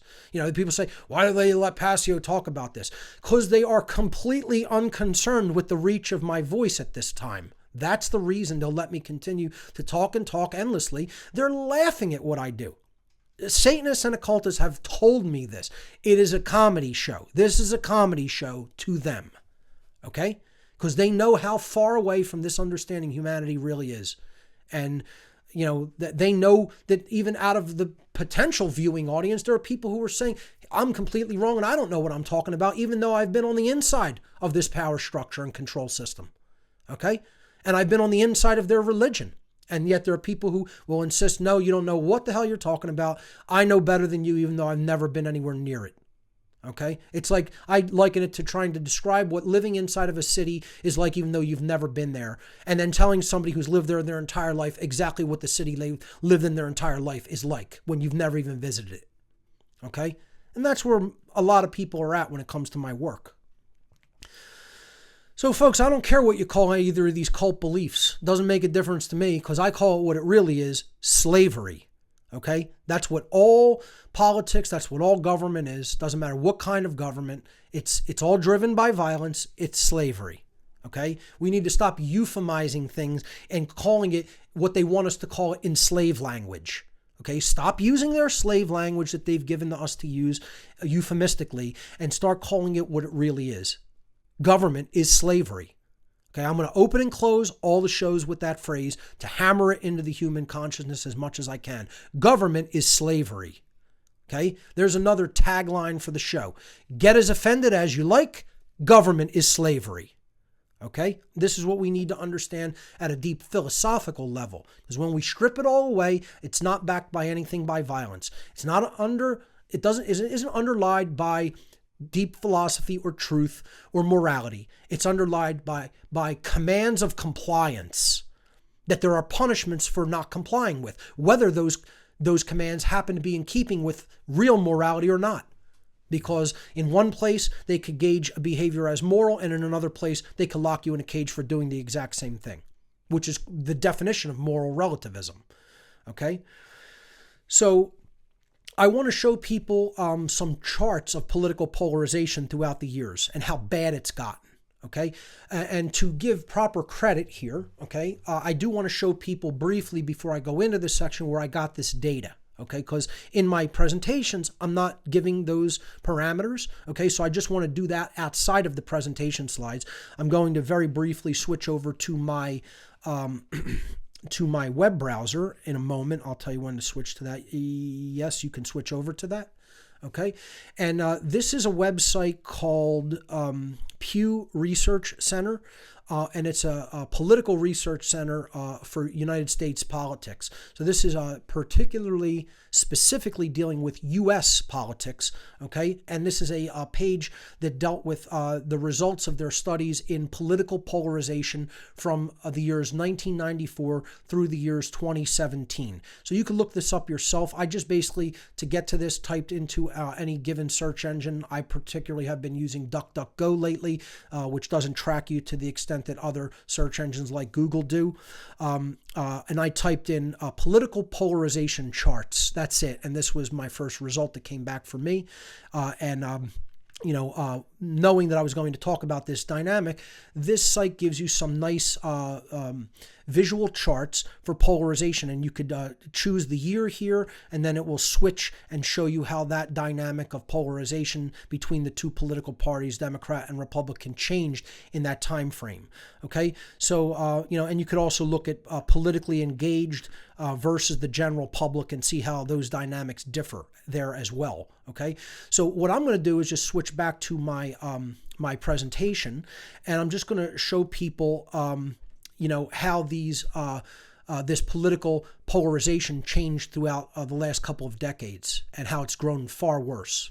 Okay, so let me go back into the presentation and continue here. So this is 1994. And again, I'm using the general public. This isn't the politically engaged aspect, just the general public and how they identified in their views as to whether they came down on the left or right side of believing in the political left or the political right or the Democrat or Republican. The line displays the median, which is the very middle of the bell curve kind of, okay, numbers wise. So in 1994, look at how much overlap there was between the political parties. And the dark blue area is showing where they overlapped in their viewpoints, okay? And then you have that middle line, that was where the average person was. And look at how close to the center it is. Very slightly right of center, meaning the country was a little bit more toward the conservative side of things back in 1994. But in general, there were, obviously extremists on both sides regarding their cult views. But, you have this pretty close central gauge there in the median lines. Okay, so the country was more centrist politically and was not really, we weren't like at war between the two polarized political dynamics. This is what I'm trying to show people, is that things have gotten worse, not better, as you will see as we go forward in these slides. If they were to get better, people would generally, one, stop believing in government altogether, but two, you would see more overlap in the parties because they would generally not be thinking politically polarized things. They would not be able to be divided dialectically. And when you divide a public dialectically, they're ripe for conquer. That's what the whole divide and conquer strategy is all about. Okay, so moving to the year 1999, you see that the median shifted a little bit toward the left. Okay, now we're a little bit maybe slightly left of center, but we have a pretty big mixed viewpoint in the center, where you had a lot of political overlap and not a lot of polarization between the parties back in 99. Okay, so I'm moving to the next slide, which is 2004. Now you see again, it's still slightly left of center, but lots of overlap. Okay, so we're not even as of when Bush was still president. Okay, we're still seeing a pretty centrist view politically. Now we're going to see it start to really change here during the Obama administration. Okay, and now we have political polarization happening, where you can see there's less overlap. We're getting more of a median left of center for Democrats and more of a median right of center, and those median lines are separating now. Okay, and that's 2011, and now you're going to see in the last few years how bad it has really gotten, and this is proof. The mind control, the propaganda, okay, the mainstream media polarization of divide and conquer, it's working. It's actually more efficient than it was in the past. Okay, look at 2014. Okay, still Obama president. Okay, but look at how wide that gap has gotten now between the political medians. Okay, and this left-right paradigm is being enforced, and it's growing in the general minds, the minds of the general population. Okay, and now they're seeing each other as we're completely separate. We're at war with each other ideologically. Okay, now look at it grows a little bit even more as we go further into the year 2015. And now look at the divide as of less than 2 years ago. And this obviously is the Trump era. Okay, and this is a result of how far politically left the left is going as a reaction to Trump coming in. You don't see a lot of movement with the median Republican, although it has shifted from back in 94 a little bit right of center. But look at the median Democrat. Now, if you put the politically engaged aspects of this chart that I showed you on, it's even worse than this. And there's even less of a mix between the two polarized political parties' worldviews. Okay, so this is proof right here from actual, gathered data from society, how far in the political polarization we have gone, particularly in the Trump era, which is, created this idea of Trump derangement syndrome. And, I don't even know how people can take whoever is president seriously and actually believe that there are people in power and making these decisions. I mean, you have to be a naive child to really believe that the whole political polarization worldview. Okay, it's just there to get people to continue to choose a slave master. That's all it's there for. So what I want to show people is what I call the real political spectrum. I covered this in my earlier podcast format. And this is what I call the political spectrum, or the so-called political spectrum, as a function of consciousness. So this isn't really a political spectrum, okay? It's taking what people consider the political spectrum and graphing it against consciousness and control in society. What we're really gauging here is how much control externally is imposed upon society through violence and coercion of government, okay, versus how much consciousness there is in society, or how enlightened the mass population is. So a mathematical function means there's only going to be one result on the graph in between the two axes. Okay, there can't be two values when we plot points on the chart. Okay, that's the definition of a mathematical function. So you see the line goes up and then it comes back down, and there's never 2 points where there's different values. So the bottom axis has its 0 point in the center. Okay, and I did this deliberately to show how freedom is a precarious position. It's a very narrow strait to tread. Okay, it is like teetering on the point of a pin. Okay, not even the head of a pin, but the point of a pin. Okay, and when we go away from true moral philosophy, it's a very steep slope downward on both sides, whether you come down on the left or the right of the illusory political spectrum. Okay, so Where you have totalitarian rule is on the outsides of that bottom axis, okay? Where it says total external government control based on coercion and violence, or coercion and control, external government based on coercion and control. So you would have totalitarianism in the form of either communism, if you're looking at this from the traditional or established leftist point of view, versus fascism on the far right. Okay, but it doesn't really matter. You can mirror this about the horizontal axis and understand the same thing from the chart. Okay, that there's totalitarian control when there's an unconscious population that does not understand true self-government and that still believes in the traditional political spectrum or believes in the cult government.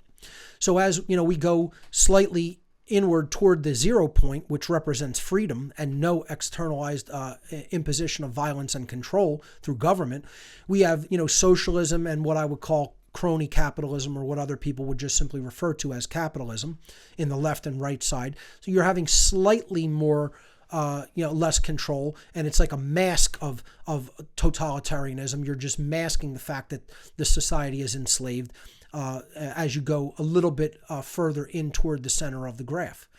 Then you come to what were traditional republics, kind of like what the United States was originally founded upon, a constitutional republic. And they could be based on the ideas of classical liberalism and minarchism, or classical conservatism, the right-wing form of a limited form of republican government. Okay, republic meaning a government that is the people gets to decide what the powers of the government will be, but it still institutes government. Then as you get closer to the top, you have what would be either slightly left-leaning libertarianism or slightly right-leaning libertarianism, as you get a little bit more conscious, okay? But it's still minarchism. We're still not going all the way to the truth of true anarchy, meaning no imposed rulers, meaning true freedom for all from a spiritual point of view in harmony with natural law, and bringing our behaviors into alignment with the moral laws of creation, meaning that we know what rights are and what they are not. We know what true property is versus what it is not. And we choose willfully, through conscience, through the knowledge of the objective difference between right and wrong, to engage in right behavior over wrong behavior. That is what true freedom is. Okay? So this is the real political spectrum, not the false political polarization that we saw in the chart in the former section. Okay?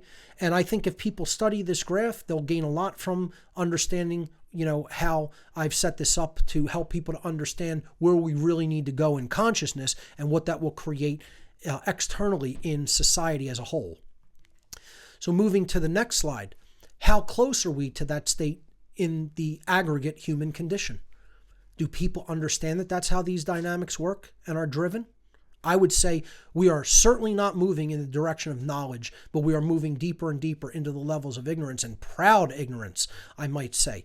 There are people who are very comfortable to have their head in the sand and ignoring the reality that we are really living in. And when you bring it up to them, they consider it's such an uncomfortable topic that they don't even want to talk about it.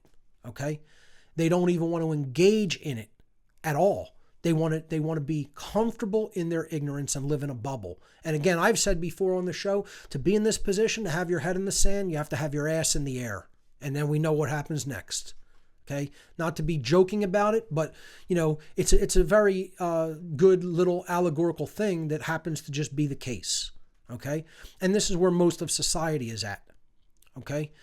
And it's sad. It's very sad. And the reason it's sad, and what I'm going to start to get into here a little bit, is how I feel about the human condition right now, and where I think why I'm sad, angry, and outraged and bitter about it. Okay? And it's because it doesn't need to be this way. This is a choice. Especially in society today, this is a choice. It's a huge choice. Okay?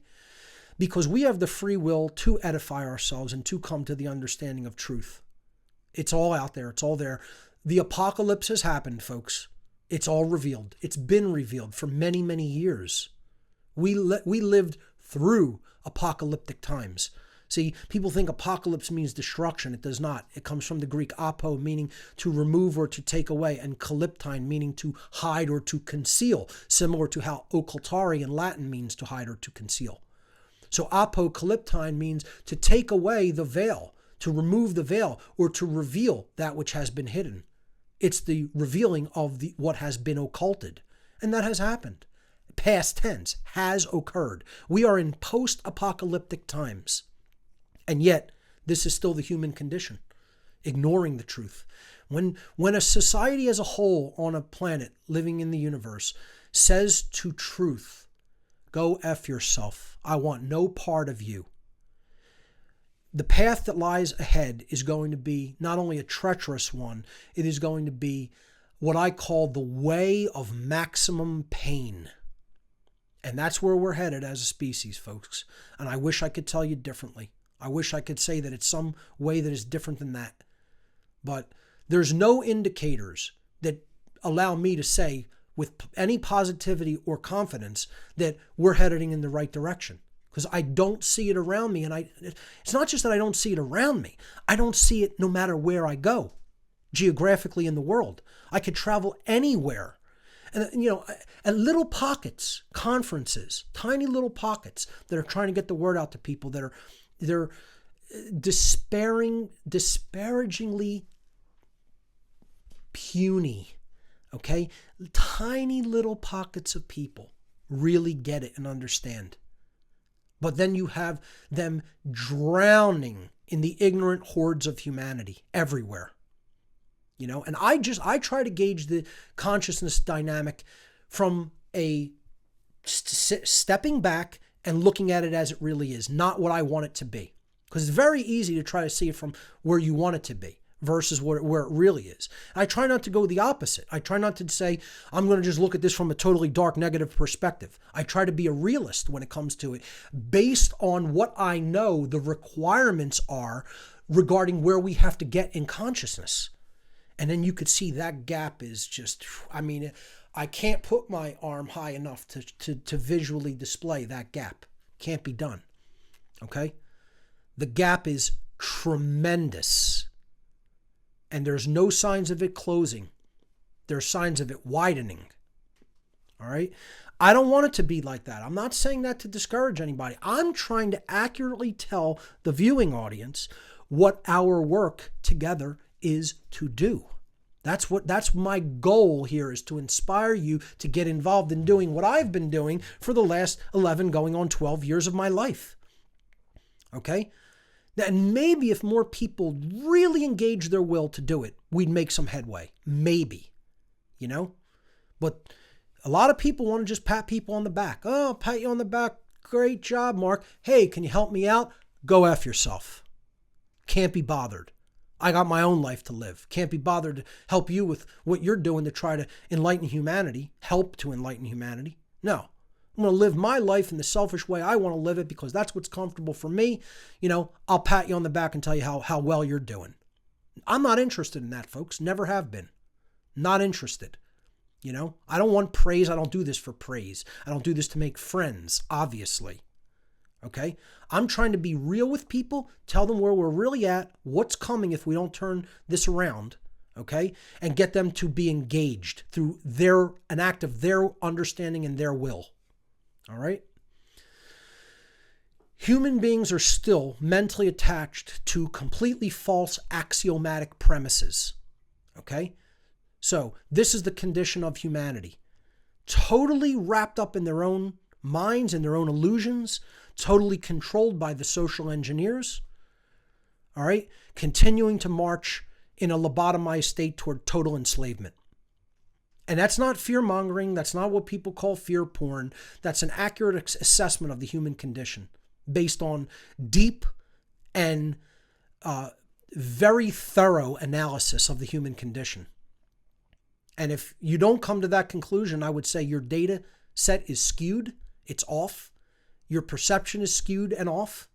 And you're not looking at things from a detached, non-emotional, objective point of view if you haven't come to that same conclusion. Again, not saying that to discourage anybody, explaining what are the causal factors that are really leading to humanity to be where it's at and to continue down that path of enslavement. So what is an axiom? This is a word that I've kicked around in the past and never really given people a good definition of, I don't think. So this is where people are stuck in their mind control, okay? This is where they're stuck in their perception, their perceptual capabilities. They have accepted false axioms. An axiom is a fundamental belief that is widely accepted as true because it is perceived to be either self-evident or particularly useful to those who have accepted it. Okay, and this is where we run into trouble. Axioms can be true or they can be false. Okay, if an axiom is true, that means you are basing your higher level mathematics upon the axiom that 1 + 1 = 2 in arithmetic and 2 + 2 = 4 in arithmetic. If you base your fundamental axiom that 1 + 1 = 5 in arithmetic and 2 + 2 = 10 in arithmetic, you are going to run into very high level problems as you go into more advanced mathematics such as algebra or calculus or, doing differential equations or, probability and statistics, etc. Or then into higher level physics. You are not going to have accurate results if your fundamental axioms are based on untruths. And this is what's going on in society. We are basing our fundamental axiomatic belief systems upon things which are not true. And when we build bigger structures and bigger aspects of society based on things that aren't true, what do we get? We get nonsense, we get chaos, we get destruction, we get disorder, we get death. Okay, and that's where we're at as a society, which is eventually going to lead to an imbalance physically in nature and in the planet, and we're going to get shrugged off of it like fleas off the back of a dog. And that eventuality will occur at some point if we don't change. And the main fundamental axiom that has to change is the belief in authority. Okay, this is the main underlying fundamental false axiom that comprises a religion and ultimately comprises a cult. The belief or the axiom that it is based upon is the belief in human authority. Authority is an illusion of a diseased psyche, based entirely in violence and built upon the erroneous and dogmatic belief that some people are masters who have the moral right, quote unquote, to rule others, while others are slaves who have a moral obligation, quote unquote, to obey the so-called masters. That is what government actually is. That is what authority is, and government is based entirely upon it. In the meme here, it says, imagine being forced into a religion that you cannot opt out of. It's called government. It exists, and it's called government. And this is what I call the world's most dangerous religion. Larkin Rose wrote a book called The World's Most Dangerous Superstition, which is about this belief in authority. I highly recommend it. I call it the world's most dangerous religion, or simply the world's most dangerous cult, because that's what this is, a cult belief system.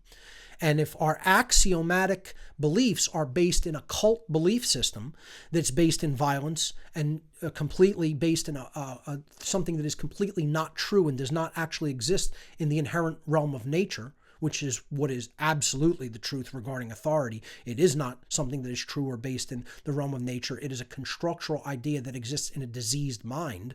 We are going to build all kinds of things on top of that false belief system that are going to do exactly what we say we do not want to happen in our society, and we are going to get a result that we do not want. That is going to be the polar opposite of what we say we want our society to look like and be like.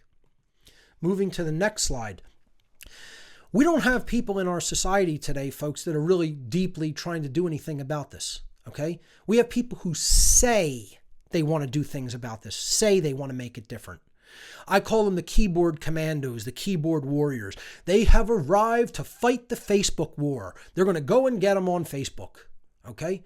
Instead of actually really creating creative content and putting it out there with your name, your face, your voice on it, okay? And doing it in a way that is visually appealing, that really explains the conceptual ideas in a deep way and helps people to gain an accurate, fundamental understanding of them. No, just go out and shout at people on Facebook. You're not changing anybody's mind. They're not changing yours, okay? All it is a verbal masturbation contest. And that's what most people are doing, thinking that they're going to affect change. let me tell you something, folks. Let me burst your bubble. Let me offend you right here. You are not going to make any change posting anything on Facebook, ever. It's not going to happen. It's not a powerful or effective enough medium. And you have so many people that are so highly ignorant that know no part of this. And you're in too much noise. There's not enough room for the signal to get through. Now, I'm streaming this on Facebook to try to get people to look at my work that I've put up on my website. Okay? That means you leave the internet ghetto city that's been constructed for you. Okay, that is a controlled paradigm. It's a controlled pig pen is what it really is. Okay, and then you go to a palace that someone has constructed to help you to gain, or it's a school. It's an elaborate school that someone has constructed with meticulous craftsmanship and precision. Sorry to toot my own horn a little bit there, folks, but I think I've done a job that is far better than almost just about everybody else in gaining.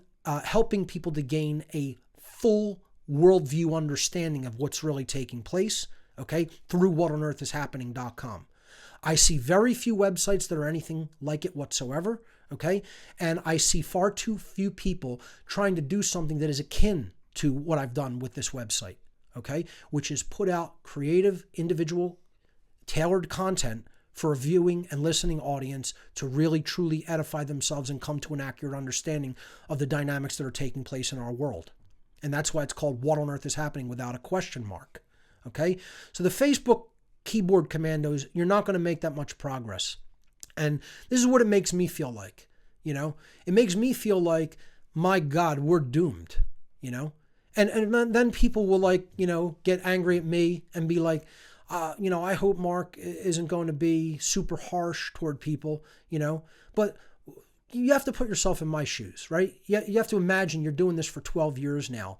And not only aren't you seeing it change, but you're seeing it get worse, as I've just proven to you. Not my perception or my just belief. I've just proven to you that the political polarization is worse than it ever has been, okay? That ignorance is at an all-time high, okay? The war between men and women is at an all-time high. Okay, absolutely ridiculous radical neo-feminism is rampant, okay, which is driving that war between the sexes even further into the ground, okay, and people are still so super identified with their political beliefs, they don't even understand that the entire system is slavery. We were making a lot more headway back in 2004, 5, and 6, as far as I'm concerned, before I even started doing this.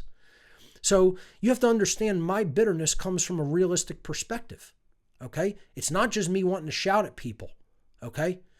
It's me looking at the dynamics of human consciousness from an honest and detached perspective and being horrified by it. Horrified by it. And then looking at what I've chosen to dedicate my life to doing, okay? And we're going to get to your calls, folks. I'm going to wrap up soon, okay? But I think this is very important. And then we'll go to your calls on Discord. You have to understand, basically giving up just about every other aspect of your life, what you wanted to do, travel, where I wanted to go, places I wanted to see, activities I wanted to engage in, all had to be put to the wayside to do this, And this is what I do full time now. I don't have another job, okay? Any income that I have to make to live, and it's not income, it's just generous donations by people who want to help me to do this work and still live in the 3D world, okay? That's the only place that I bring in those resources. So that's why I want to tell people, if you can, please donate at whatonearthishappening.com/donate, okay? Because, the paltry amount of money that I make compared to the IT career that I gave up to do this it's a negligible thing. It's like a third, less than a third, okay, of what I used to make at my regular quote job, okay? This is the true great work, but that's how much it's valued. You have to understand, that's how much it's valued compared to an employer, what they will actually pay me to go and do services for them. What doing the great work is valued, compared to what a football player, how he's valued, or a baseball player, how he is valued to play a child's game, okay? This is worth barely anything to people in the aggregate, which is why, the people who have contributed, I hold them at a dear place in my heart and thank them from the bottom of my heart for helping, because you're helping me to be able to do this, on a regular basis. And, the people who donated equipment to make this happen, I really want to especially thank you, because, this is about being technologically literate and being able to reach out to people with this knowledge. And you know who you are, okay? And you know that I mean that from the bottom of my heart. So going back to, what I'm talking about in the presentation here, people will hear the bitterness, and I'll tell them I'm bitter over this. Because I approach it from that initiatory perspective. I'm just going to be honest with you. Okay. I don't feel like being dishonest with people serves them any purpose. It doesn't do anything for any kind of a accurate communication of information, nor does it inspire trust, which is why I'm coming here. I'm dressing like I do on an everyday basis. I'm talking to you with my regular voice. I'm going to get angry at times. I'm going to yell at times. Okay. I'm going to be bitter at times. And I'm being who I am. That's it. I'm doing this from where I am.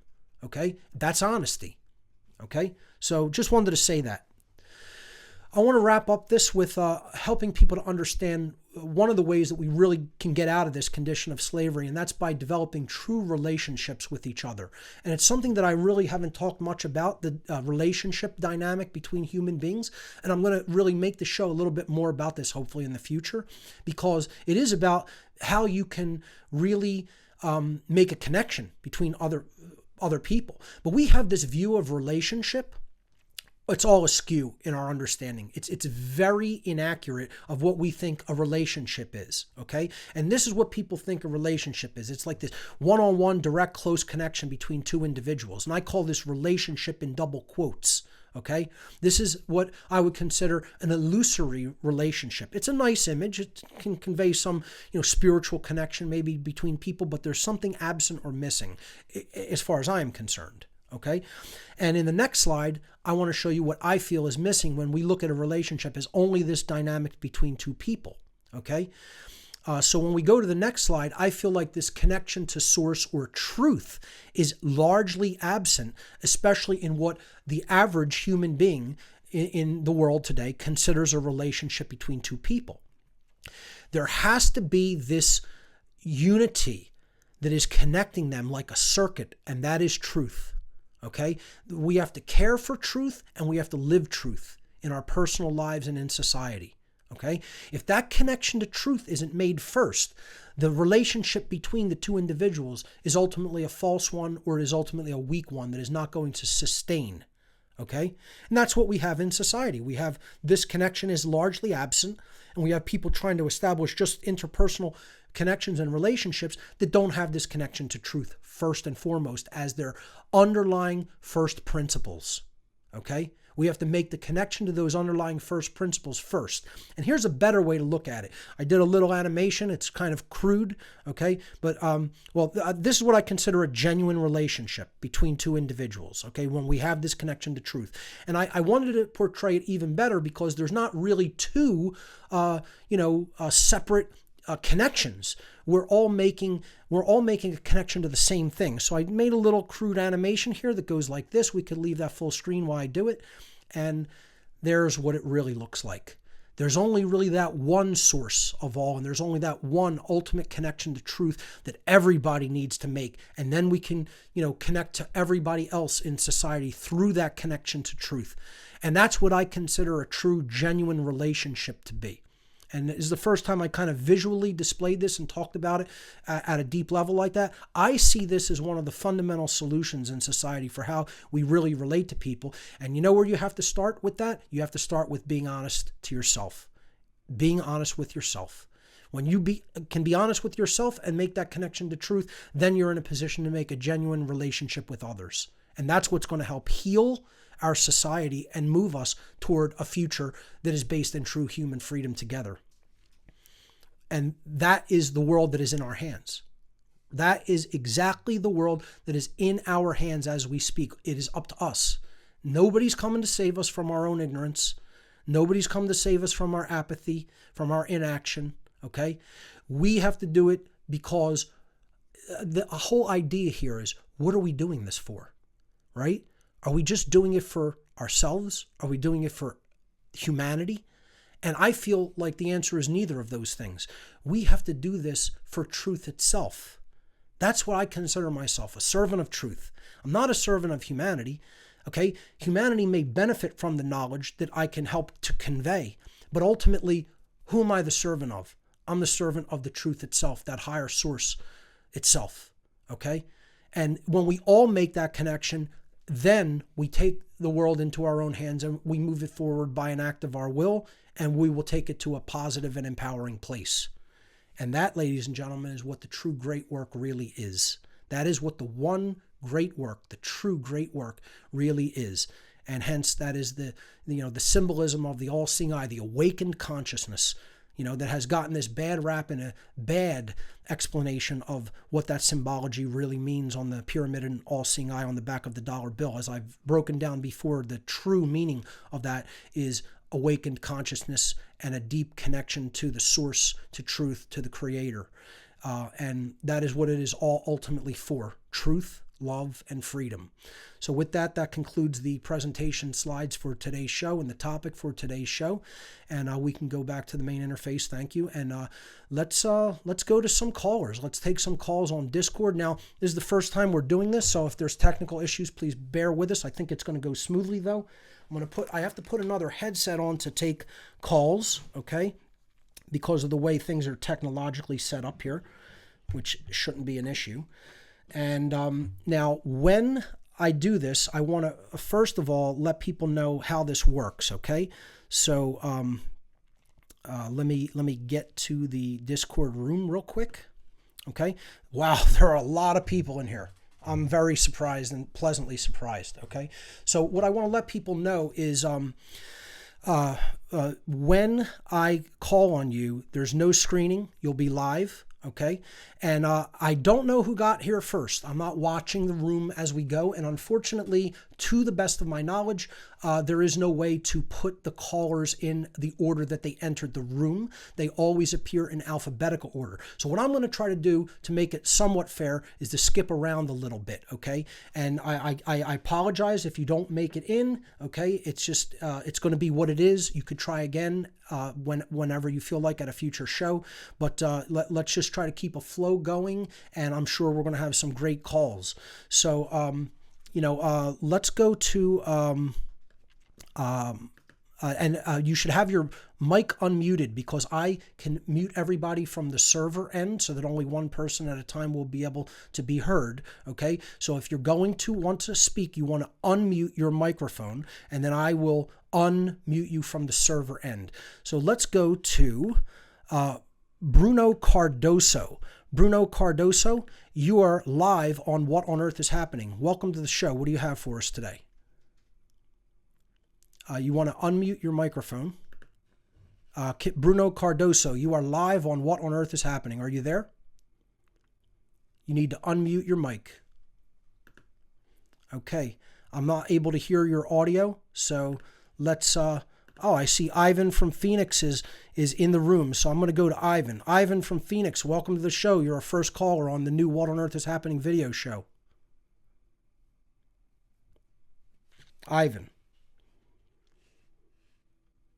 All right, we're having a technical problem with calls. I'm unable to hear Ivan. Give me a moment.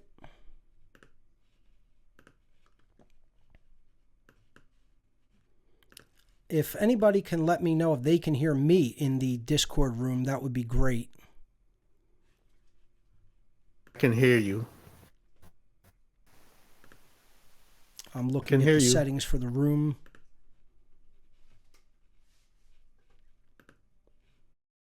Hear you. Yeah. It looks like we're having some technical difficulties with being able to take calls in the room. For everybody, there's a little mute icon on the bottom. Okay. So if you could just unmute, Ivan, you're still unmuted from the server end, but I'm still not able to hear you. Let's see if we can go to someone else. Let's go to Khaled. Khaled, you're live on What on Earth is Happening. Are you there?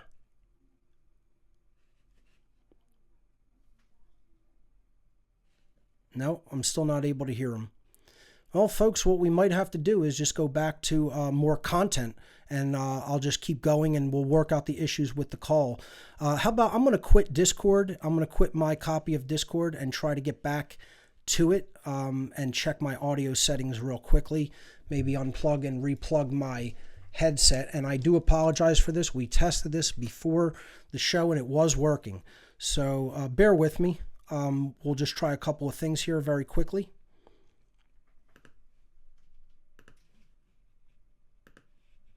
Take a second. I think my voice is still coming out over the main microphone, so I'll just try to, there we go. I think I found the problem, folks. I believe I have found the issue, and looks like it was a setting. Let me reopen Discord, and I think we'll be okay. All right, I'm coming back into the room now. People should in the room be able to hear me now if everything went smoothly with that. And let's go back to Ivan from Phoenix. Ivan, you're live on What on Earth is Happening. Are you there? Yes, I'm here. Can you hear me? There we have you. Okay. Sorry about that. I knew there would be some glitches and hiccups in the first episode probably. We will work all of this stuff out and make sure that it is definitely working more smoothly. So, Ivan, welcome to the show. It's been a while since I spoke with you on the airwaves. We did do that interview to let people be aware of, what I was trying to do on Guy Next Door Speaks. You were one of the people who really helped me get the help that I need to do this new format. So I want to thank you personally for giving me that platform. And now you're on the What on Earth is Happening platform to share whatever you have or to ask any questions you'd like. Oh, well, yeah, that was almost a year ago now with all that interview for the conference, having you out here and everything. So, yeah, just doing my part. And like you always say, everything, many hands make light work. So I'm glad to have done my little part to help bring this into fruition. Let me tell you something. That conference that you hosted outside of Phoenix was one of the better conferences that I've ever attended and spoke at. Ivan put together the Truth Mind Reality Conference, and he did it all himself with help of local volunteers in his area that also did a phenomenal job in the organization of it. And I just want to say that's what the great work is all about. It's about getting your hands actually in and doing something by way of your own effort. And this man right here is no better example of that. So Ivan, I want to thank you for, actually engaging in the great work to change human consciousness. And people can take example from what Ivan here has done. Well, thanks for that, Mark. And, Sure. Listening to your show today, I feel like you feel like, yeah, we've done quite a lot, and yet it feels like not much has been done, where things are still going backwards, So yeah, it is a matter of many hands, getting in there. Like, Sure. I had to bust my butt, for quite a few months to generate the funds to pay for the conference myself. I didn't want any outside, influences and anything. But look at all that work it took for me just to put a one-day event. See, so that's part of the problem. Is all these mechanisms out there to get this going. It has its, like you called it, money is the resistance in the system. So in order for us to get the truth out there, it takes all this money, because we got to pay for technology, we got to pay for rooms and lodging and all this stuff. Whereas the controllers, they're pulling this money out of their rear ends like nothing. Right. And so the mind control is easy for them to put out there. For the common regular people like us to put out the truth, it takes so much. Look at your work. It took you over a year or so to get this going, just to be on for 3 hours on a Sunday. So, that's again part of looking at reality, the world of, really how it is. And yet people want to condone all the capitalism and money and, it's not a problem. Well, it's part of the tools that's keeping the rest of us enslaved. Without a doubt, that's a big part of it. And, what it really comes down to is how much do people want to put their own resources behind something that is really trying to inspire and create change. If they're not doing it themselves, you know what I mean? So I say, like, if you don't want to do it yourself, at least help those who are doing it. Be a support system for those people who are doing this type of work. You know, if you don't want to do that, get in there and do something yourself. Don't complain about what other people are doing. Another dynamic I want to speak to about what you said briefly is, how little change we have really seen. Okay, even doing this for this long. But that is also part of what I want to say that won't necessarily just make people, despondent about that is when you are trying to change the direction of a physical item in the world that is already moving in a certain direction, there's the law of inertia that objects in motion tend to remain in the same type of motion that they're already moving in unless they're acted upon by a force. Okay, so but when you act upon them by whatever force you're going to use to try to change their direction, it's always the hardest at the very beginning to try to change the momentum of that object. You have to exert the most force in the initial step. Then when you finally get it moving in the other direction, less force is required to keep it moving in that direction because again, the law of inertia is working with you as you do it in that direction. So that we may be at that point where this incredible amount of effort and force is going to be required at the initial stages, and as more and more people get involved in the work, as I've said and as you have said, many hands will make for light work. And that's what we are calling for here. We are calling for more people to get involved. This isn't just about what you know. This is about what you do with what you know. It's about taking real world action to create real world change. That's what real care is, caring enough to do that. And perhaps sacrificing what you wanted to do, perhaps sacrificing resources that you wanted to put elsewhere. I mean, I think about this all the time, how much time I've spent on this that I could have been doing other things that I wanted. I like playing music. I like creating art. I sacrificed a lot of that. I wanted to travel to different places. I sacrificed a lot of that to do this work. It's like we only have a limited amount of time, resources, places that we could put our attention. And I try to focus myself on doing this kind of work and getting the message out there to the people in a way that is readily understandable. And I just want to say again, thank you to the people that made this new format possible, because I'm really loving how it has been kicked off.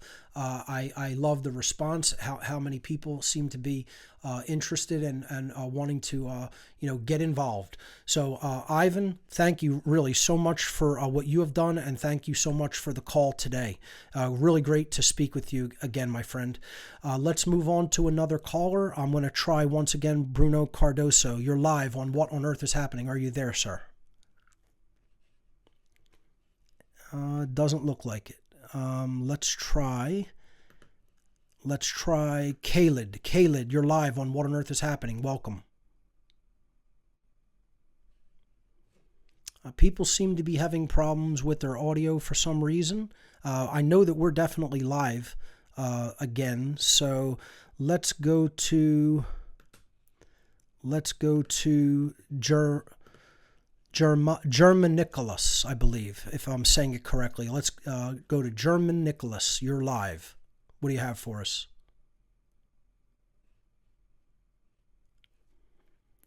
All right. Hello? There he goes. Can you hear me?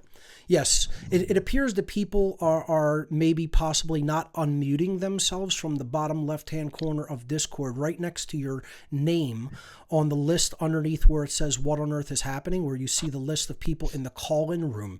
You first have to click the call-in room, and then underneath that, where you see your handle, your name that you use for Discord, there will be a microphone that will have a slash through it. Okay? What you guys want to do is unmute all of your microphones, and when they are unmuted, that means that I can then unserver mute you, because everybody is automatically muted from the server level, so that only who I unmute from the server level can actually then speak in the room and be heard on the air. So please make sure that your own mics are unmuted so that when I call upon you, you're ready to go with your own microphone audio. Thank you. So yes, German Nicholas, what do you have for us? Can you hear me? Yes, I can. I hope I'm saying that right. Yeah, pretty much. It's Germanicles, Germanicus. It's kind of like a hybrid of Nicholas and German. Okay. Uh, but And anyway, again, Mark. people are allowed to use their own internet handles or aliases on this, so they could pretty much remain anonymous. I'll basically do my best in calling them as closely as possible to their handle name. So just to let people know, I'm doing pretty well. I'm very happy about how the new show format has been launched and is going. Little bit of a hiccup there at the beginning of taking the calls, but it's to be expected. We're working with some technology that requires a little bit of setting up and polishing, if you will. So, but other than that, great. Yeah, I'm really excited for the new format. And actually, this is my first time with Discord. I got it just for this show. It's sounding pretty good as far as I can tell. I hope it's going out over the internet stream clearly, but in my headset at least, I think the voice sounds fantastic. So, what do you have for us regarding any comments or questions or anything that you'd like to bring up regarding what's taking place? Well, would you like to hear some predictions Sure. or? Okay. I mean, I agree with you in the state of things that it's pretty it's pretty dire. Things are not improving. Um, it's on the decline. You see the political turmoil in the states, and it's obviously echoing across to Europe, to Canada, to Australia, New Zealand, because obviously in the Anglosphere, it's all centralized and connected, so it's top down, right? I agree. Um, but what's very depressing is as much as people are waking up, they're not. They're still like far off. It's almost like two steps, or no, one step forward, two steps back, so to Right. speak. Yeah, I And agree, and that comes from that knowledge gap. They don't have full knowledge. In other words, like they're starting to try to process the world, right? When they don't have all the building blocks of knowledge that they need for that processing. It's like not having a big enough data set to put through the computer processor to really understand any aspect of what that data set is telling us. So that they're putting the processing and the rhetoric, the behavior before the knowledge gathering. And in the trivium process, the knowledge gathering has to be full. You have to do that in its fullness. Okay. And that's where that disconnect, I believe, is coming in at. So continue. well, what's very concerning is a lot of these people are waking up to the decay of liberalism. It's definitely starting to set in and become very obvious. And what I'm seeing though is this revival of people going back to Christianity and going back into the church, and it's like running right back into the arms of the Luciferians, right? Well, there's definitely certain resurgent pockets of resurgence of religious thought from the traditional, what I call the cultural religions, and that is because you see people that don't have a accurate enough framework and knowledge. Once again, that they will go to religious thought because they think, well, the world's being taken over by evil, and running to a savior ideology is what's ultimately going to help us achieve some type of redemption. And again, I consider myself what you might call an esoteric Christian, but certainly not one from an exoteric point of view. So I look at the golden rule, the teachings of original Christianity from a deep perspective, and look at, like, yes, this is perhaps it's the best way that we should be living in relationship with each other, and from a point of view is don't cause harm to others.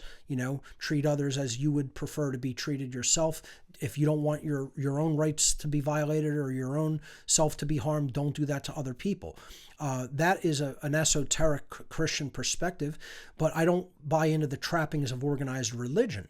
So I don't see any religion as the solution, but many people who think in a very unidimensional way or cannot think in terms of true causal factors and true, hidden knowledge of how things really work will run to religion as sort of a blanket of protection or a crutch. And it's very easy to do when things get really bad. They go to that perspective, that religious perspective. And I agree. We are seeing a lot of that, particularly from the Christian point of view. Now, again, I think that Christians, if they really deeply look at the works of true Christianity as opposed to what I call fake-ass Christianity, the obfuscation of the genuine Christian ideals and principles, they will be able to apply those effectively in the world. But if they are looking at it from the church perspective and point of view, it's not going to be any kind of a solution. And unfortunately, that's where too many people are at. Well, I find that they're not going back far enough. They go back maybe 50 years tops, right? Maybe 100. And they don't go back to the, I guess you would say the pre-pagan era, where obviously the cult essentially is, right? It's essentially all the persecuted pagans that were, massacred from this planet, and they've sequestered the universal truths that existed in all those cultures, and now they have it as free range with it. There's no like even though we're still like we're in a predominantly liberal culture that's kind of like looks at Christianity as old or outdated, and there's a lot of hatred towards it. They still use Christian nomenclatures to describe what essentially is psychology or basically psychology. Because what would you call paganism? Because I hate that word because it almost has a negative. No, it does, right? It's like heathen, right? Yeah, I mean, I would say these are beliefs that came out of a drive to understand the natural world in the ancient past. And they eventually became what were called the cults of the ancient world, particularly the astrotheological cults of the ancient world, namely the stellar cult, the lunar cult, and the solar cult, which then morphed into becoming the three major world religions, which I call the desert sky god religions, because we're really talking about astronomical objects in the heavens. You have the stars, which are the stars and planets, the smaller lights of the heavens, and that became the stellar cult. Eventually morphed into Judaism, and the symbol for Judaism is a star. Okay, and then you had the lunar cult, which was of course dedicated to the moon. Okay, that morphed into the Muslim religion. Okay, it morphed into Islam. Okay, and that the symbol of Islam is the moon. And then, of course, you had the solar cult morph into the Christian religion. The main symbol is the Son of God on the cross of the zodiac, in which the sun travels during the course of the year. So I've described all of these religious aspects in earlier aspects of What on Earth is Happening in earlier episodes. People can go back and check out my work on astrotheology as a basis for religion. That's where I think most of paganism came out of. And I think that, we have to take religion for what it is. It is a esoteric watering down, regardless of what the religion happens to be, of principles of truth. To try to make them a little bit more palatable and or digestible to the masses of humanity.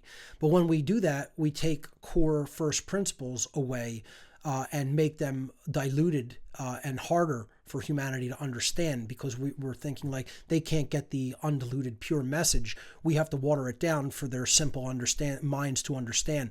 Treating people like that and expecting that to work to really elevate consciousness is a pipe dream. Okay, which is why we have to go right for the heart and soul of first moral principles that are supposed to ostensibly are supposed to underlie all religious traditions. So, Germanicus, I want to thank you for the questions and comments.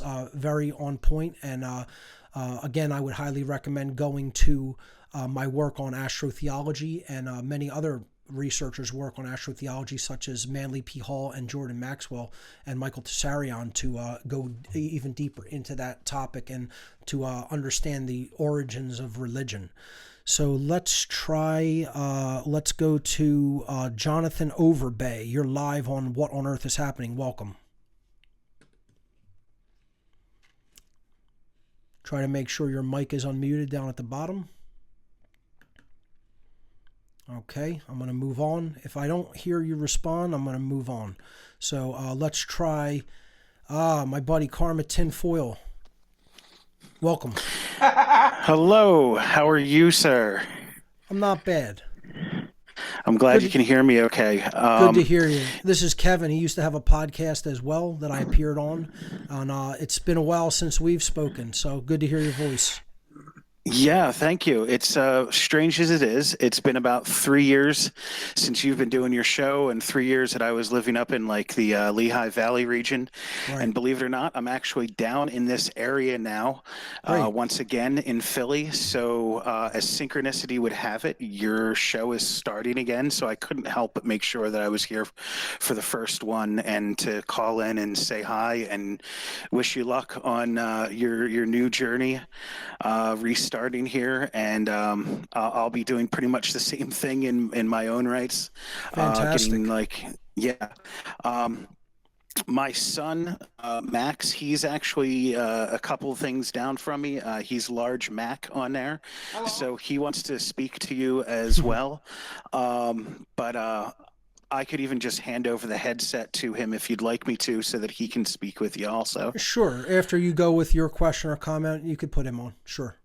Well, I guess my closest thing that I'd really like to pick your brain about is the Yellow Jackets over in France, as to what you think of their situation and how things are going.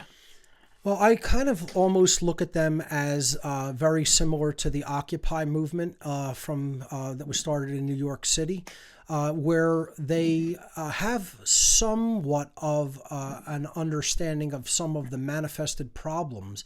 But again, when you delve a little bit deeper into the mindset that underlies the movement, it lacks deep knowledge of causal factors. And, when you if you are really to penetrate into talking with them about like what they know about what's really going on behind the ostensible people in positions of power, they don't know a lot about it. They don't know a lot about the occult. They certainly don't know a lot about deep human psychology or occult psychology. And when you get down to it, it's still that same factor that there is a disconnect between gathering the knowledge correctly first and then accurately processing it to come to a true understanding of what it means, and doing that before actually acting. Okay, and they're taking this into the realm of action before they have that deep knowledge base built under their feet. And when we do that long term, we may see a little bit of results short term and get some news coverage, etc. But it's not going to change anything in the long term. I wouldn't necessarily say it's a psyop, just like I wouldn't say Occupy was necessarily a psyop, but it's a movement that can easily be misguided and directed where the social engineers want it to go, because it's comprised of people that don't have a deep enough level of awareness and knowledge and consciousness and the occult, and so they can ultimately be basically moved as pawns on the chessboard as the chess masters see fit. I know some people will agree with that. There are others who will take exception to that analysis. That's my take on it, and I don't see any indication. When I see indication of a real movement of knowledge, okay, that really deeply understands first principles of morality, okay, and self-defense, moving to end the violence that we call government, I'll be the first person to tell you that's a genuine movement. There is no such thing in the world. It doesn't exist. There are pockets of true anarchists that exist in paltry few numbers that are trying to get the word out about the true moral philosophy of real freedom and real anarchy. And they are scattered to the four winds of the earth. And those who actually do a good job conveying that knowledge are even fewer. So I don't have a very positive take on how many people have that deep level of knowledge and the deep commitment to convey it. and get other people to really deeply understand it.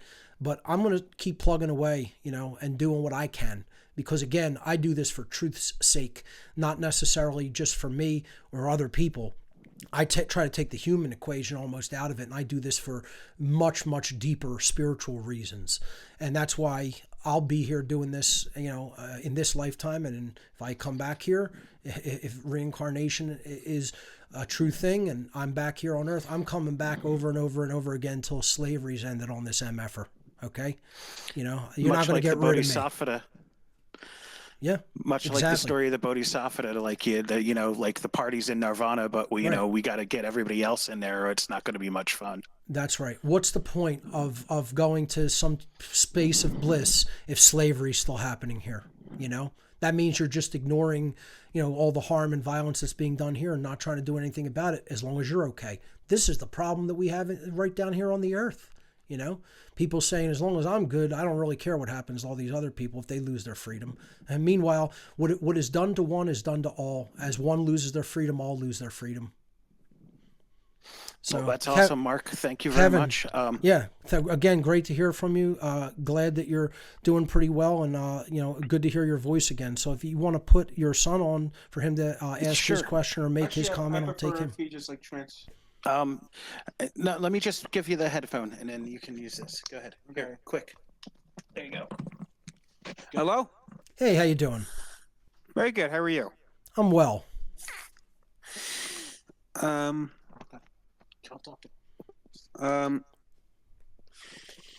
Yeah, just relax, take your time, and make your comment or question. It's all okay. You're talking to a friend. Yeah. Well, what I would like to talk to you about is like what's been recently going on YouTube. Mm-hmm. I mean, yes, it's a very popular topic, but it's important nonetheless. And I think that ever since the big old W, Sujin Wasicki, became the CEO of YouTube, it's been like a complete downward spiral. I mean, YouTube used to be a place where you could have like free expression of mind, and like you could broadcast yourself. You could become popular out of nowhere. I mean, Fred used to be there was a YouTuber named Fred. He used to be like small. Then he got his own movie.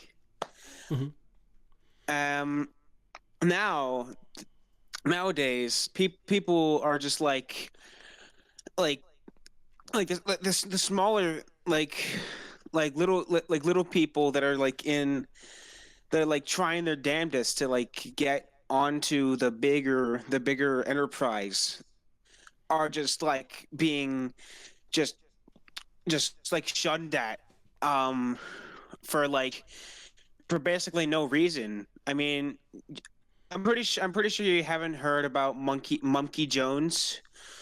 His channel got taken down for basically no reason at all. Right. I think I basically get the gist of what you are saying regarding what's taking place on YouTube, and I fully agree with your assessment that the company has gone way downhill because of the authoritarian control measures that are enacted by Google, really, okay, who owns it. YouTube is a subsidiary of Google now. And basically, what you're seeing is a centralized form of control being enacted on this video sharing platform. And my advice would be not to put all of your eggs in that basket. So in other words, like we are live streaming, simulcasting on YouTube, okay? But that's not going to be the only platform for delivery here, okay? We're gonna spread this through all different types of video sharing sites. And one of the other things is, like, I think people have to take charge of their own media and not put it on other people's platforms, right? If you're going to put it on other people's platforms, distribute it, right? We need distributed information sharing, right? So if it gets hit on one platform and taken down, that's not the be all and end all of it, and it's out in 5, 6 other places, okay? So what I'm going to do with this podcast, actually this is kind of a good segue. Your question and comment regarding YouTube is a good segue for how I'm going to share this podcast, okay? And it may take a day or two. We'll be working on it over the next couple days. But it's not only going to be uploaded in its full resolution to YouTube, it's going to be uploaded in its full resolution to Vimeo. It will be uploaded in its full resolution to BitChute. It will go up to DTube and therefore connected with and uploaded to Steemit. Okay, and we're going to also put it on Brighteon, which used to be Real Video. So right off the bat, it's going to be shared on like 6 different media platforms, okay, and Facebook, okay, and my own website. So that's like 8 different sites that you will be able to find the show's vidcasts, okay, podcast, vidcast, whatever you want to call it. And what that's going to make possible is it's going to make it very difficult for anybody just to attack what on earth is happening in one place and get it knocked off the internet airwaves, so to speak. It will be shareable from many different places. I always recommend to people, though, my best advice to you is really try to understand how to make your own content-driven site. That is the best way you can get out there and promote your own views and material without being dependent on someone else. The idea here is independence. Okay, we want to get away from total dependence on these tech giants that we already know are censorship engines. They're data gathering and collection engines for the public, and they're censorship engines. Okay, they want all of the knowledge there that they can control. Okay, and if they don't like, again, it's like I described it as you're saying, please give me a canvas so that I can paint what I want on the canvas and show it to other people. And they say, okay, here's the canvas, but as soon as you paint one thing on there that we don't like, we're pulling the canvas away from you. You're not painting anything and certainly not showing it to anybody. The first thing is that where you want to be? Is that who you want to be dependent on, right? So the first thing is we have to stop seeing these big video platforms like YouTube or big social media platforms like Facebook as this is our only way of getting this data out there, okay? That's dependency. We have to stop propping them up on pedestals, okay? I'm saying this while I'm broadcasting on these platforms. If you think I care whether they censor me or knock my channel off, I could care less. You're not going to slow me down or stop me no matter what you do. I will have it up in 8 different other video platforms and sharing and getting it out to just as many people, okay? The whole point is, even as they do this censorship, they're showing their desperation in trying to make this information not spread as rapidly as it could or should. So they're showing that they have no argument against it, that all they want to do is censor so that people can't learn it, right? And as soon as you do that, you're showing to people that you have nothing better as far as an argument based on principles at all. Okay, so you're showing that you're morally bankrupt, and you're showing that all you can do is gnash your teeth and pound your fists on the desk and say, I have to silence your voice because my argument is crap, and you might reach other people with this good one, with this good argument, and that might change the world for the better, and then out goes our control and profit. Okay, so first of all, my first piece of advice is stop looking at these guys as like they're the be all and end all. They're not. They don't have as much influence and power as we think that they do. We're giving them that by continuing to use them exclusively. So stop using them exclusively and put your content in multiple places. 2, the second piece of advice, the best way to get information out to the general public is 1, first, have the information very deeply in your own mind studied. Okay, get all your grammar together. Okay, second, have your own platform. Okay, why have I been doing the work that I've been doing on whatonearthishappening.com, my own domain? Why? Why would I not put all my eggs in the YouTube basket and only ever do YouTube video or upload my audio to YouTube and only keep it there? You want to know why? Because I realize that's not mine. That's somebody else's platform that they are allowing me to use. Okay. Now, I don't believe, that doesn't mean I believe censorship is morally right. Okay, because that's what it is. You're telling people this is a venue, like a public forum for freedom of speech and freedom of expression. But then when you say something they don't like you saying because it conflicts with their bullshit political paradigm, okay, then suddenly they want to silence your voice. Okay, that's censorship. Having your own forum for expression, like What on Earth is Happening, means you control what content gets put there and you could post freely there. That means you either use some free hosting service, or maybe you pay a little bit of money to get a website hosted. You understand content management systems. You look into that term, okay? Content management system. All right. And there's tons of them to choose from. What this is this enables you to put a database on your website and free software that runs with some sort of a scripting language, usually PHP. Okay. And what you're doing through that content management system is you're able to post a blog, articles, videos, etc. Okay. And then you control the content. You could decide to have a forum there with other people to post comments or not. Personally, I don't like that because I think it dilutes my message when people with an inaccurate understanding or an incomplete understanding come in and just go blah, blah, blah and spout nonsense all over. I want my message to be received as undiluted as possible. Okay. But that's why I do things like this, like have a call in. Because I want some feedback from people and to see where their consciousness is at, who's getting it, etc. Okay. The best way you can do this is learn how to actually publish content on the internet for yourself. Okay. This is what the young people of the world really need to do. Okay. Stop using all these, just see part of what they've done. And I'm sorry, I neglected to remember your name, Kevin's son. Okay. Part of what they've done, they've taken the true computing horsepower out of the individual's hands by dissuading people from using powerful personal computers that you have to spend a little bit more money to acquire, okay? And they've told you that this device here, the cell phone, is the be-all and end-all of how you want to communicate with the world. And I'm telling you, this is the biggest poison pill that has ever been introduced to human society right here. Do I have one? There's one in my hand. This is my cell phone. I have one. Okay. Do I use this to create one aspect of any of my content? You'd have to be joking if you think this is a creative tool for me. Okay. I sit down at a powerful desktop computer, which is how real creative content is made. I don't bother with phones, tablets, or anything else. I have a tablet sitting here in front of me that's like a 2-in-1 tablet. You know what I use it for? My show notes, to look at a brief outline of what I want to talk about and keep myself on point during the show. And that's what it's for. And I also use it as a teleprompter screen, okay? If I do a video where I need some teleprompting, for example, my upcoming natural law seminar, which I'm going to talk about next week.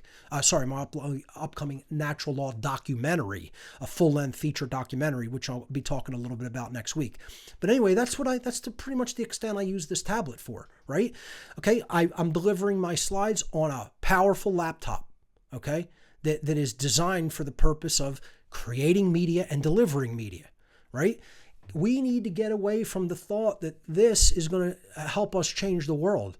This is a consumer device. Tablets are consumer device. They're specifically designed so that you're not actually creating actual content-driven data on this. You're taking it in and consuming it from people who are creating that content. Okay? We need to get away from thinking, here's how we're going to change the world. I'm going to point this at me. I'm going to hit YouTube Live. Nobody's going to change the world like that. You have to have a structured place for content creation and delivery. And the only way, the most effective way, it's not the only way, but the most effective way of doing that is learning how the web really works. Okay? It's learning a little bit about databases, because that's where your content is coming from, a database. It's a database-driven website. And learning a little bit about content management and delivery systems. Okay? So there's tons of content managers. You can learn WordPress. It's pretty easy and introductory. You want to take a step up from there, learn Joomla. You want to take a step up from there and learn like an enterprise-level content manager that can interact with like even heavier weight databases. Then you learn Drupal or something akin to that. All right.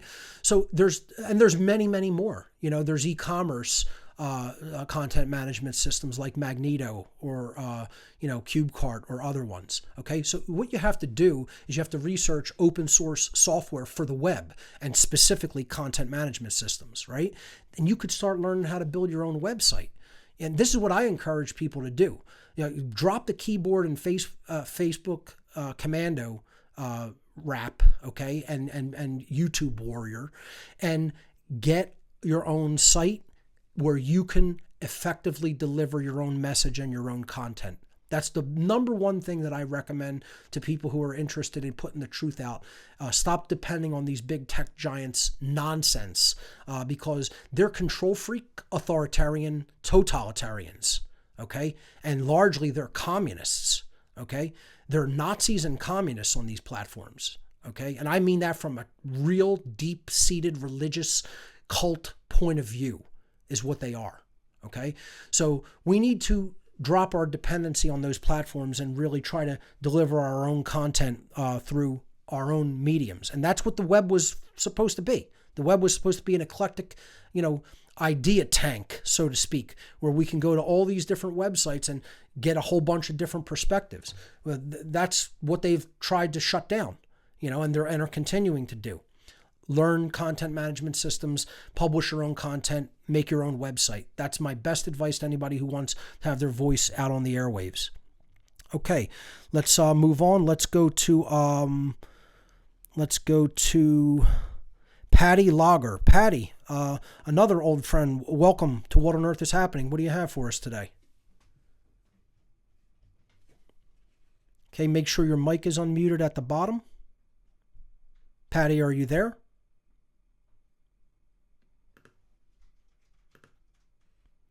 Also, people should be aware that it's possible that their microphones are in use by another program, possibly. That is a potential with Discord. So I'll try to come back to you if there's time. Let's go to Occult Fan. Occult Fan, you're live on What on Earth is Happening. Welcome. Hey, Mark, can you hear me? Yes, I can. Welcome to the show. Hey, thank you so much for calling on me here. You might remember me. We met at Free Your Mind 3 in Pennsylvania. I helped you carry your gear after your talk there. I believe so. Generally, vaguely, I remember that happening. Unfortunately, I don't remember your name, but that's okay. It was a shot in the dark, but okay. It's good to hear you. I'm glad that you're back.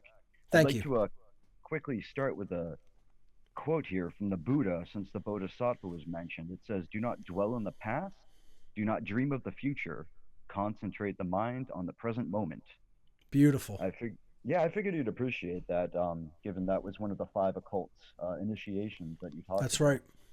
I'm going to keep this really quick. I actually have some notes that I've written down. And off the top, I want to give a shout out to Richard Groves' autonomy class that he's running. I think that people would really appreciate that. I like Groves' material a lot. Absolutely. He's the reason I found out about you. Awesome. Yeah, so let me get my question out quickly, because I know you have a few more people you'll probably want to get to. Time's running down. Sure. So, yeah, basically, so let's see. I want to thank you for your courage and doing the great work here. My question for you, you've spoken about having a full picture, like you used the Sun Tzu quote. And it's very obvious that acausal events occur, just like tinfoil karma there, or whatever karma tinfoil mentioned. Mm-hmm. He's like, oh, what is synchronicity? Sure. So I'm wondering if you could speak to the importance of synchronicity in working for freedom, as well as the importance of recognizing thought forms, egregores, in addition, higher dimensional entities. To finish the idea, whole shows could be done on just one of those topics, but right. Countless societies have talked about them, and sure. Like Tool in the song Fayap De Awad. So do you feel that there's a need to comprehend this level of existence in order to master this realm, in order for freedom to occur? I'll speak to synchronicity first, and synchronicity can basically come in the form of what has been called in some of the alternative research circles, synchromysticism. Okay, mm-hmm. And like this Chris Knowles. Yeah, this is basically where something takes on a very profound meaning almost accidentally through the creative process, where we're seeing correspondences happen. And it's like the actual act of creativity itself is driving that synchronistic process. That's why I feel it's so important for us to become content creators, to engage in the creative process. Right? Part of what helps with the dissemination of the knowledge of what I talk about with What on Earth is Happening is it's also about the aesthetics behind it. It's about, designing things to promote. It's about the look of things. It's about the flow of ideas and information, but it's like, how are you putting that together in a creative way? You could do that with music. You could do that with motion graphics, with video, with presentations. You see the amount of time that I put into the visual aspect of this. I don't take that lightly. The part of that is the actual creative process. And then through that creates synchronicity. That, you see, we're driving that, and nature's giving it to us like a feedback mechanism. Okay, this is why it comes forward in movies. They're some of the biggest creative projects that mankind has kind of undertaken. It's the new art form. Stanley Kubrick was alluding to that the movie itself, the movie screen itself as the black monolith would be the thing that drives humanity forward to become the Star Child. That movie 2001 A Space Odyssey is just so profound, one of the greatest movies of all time. We're definitely coming down to the end of the show. So what I want to say is I want to say thank you for all the people who called in. Great callers as always. I mean, What on Earth is Happening has always had the best calls in internet radio. No different moving to the internet TV or video realm. So I want to thank everybody for calling in. It's been an awesome show. We'll be here every Sunday from 3 to 6 p.m. Eastern Time. Ladies and gentlemen, you've been watching the first edition of the new format for What on Earth is Happening. I'm your host, Mark Passio. Government is slavery. Thank you, everyone, for watching. We'll see you right here next week.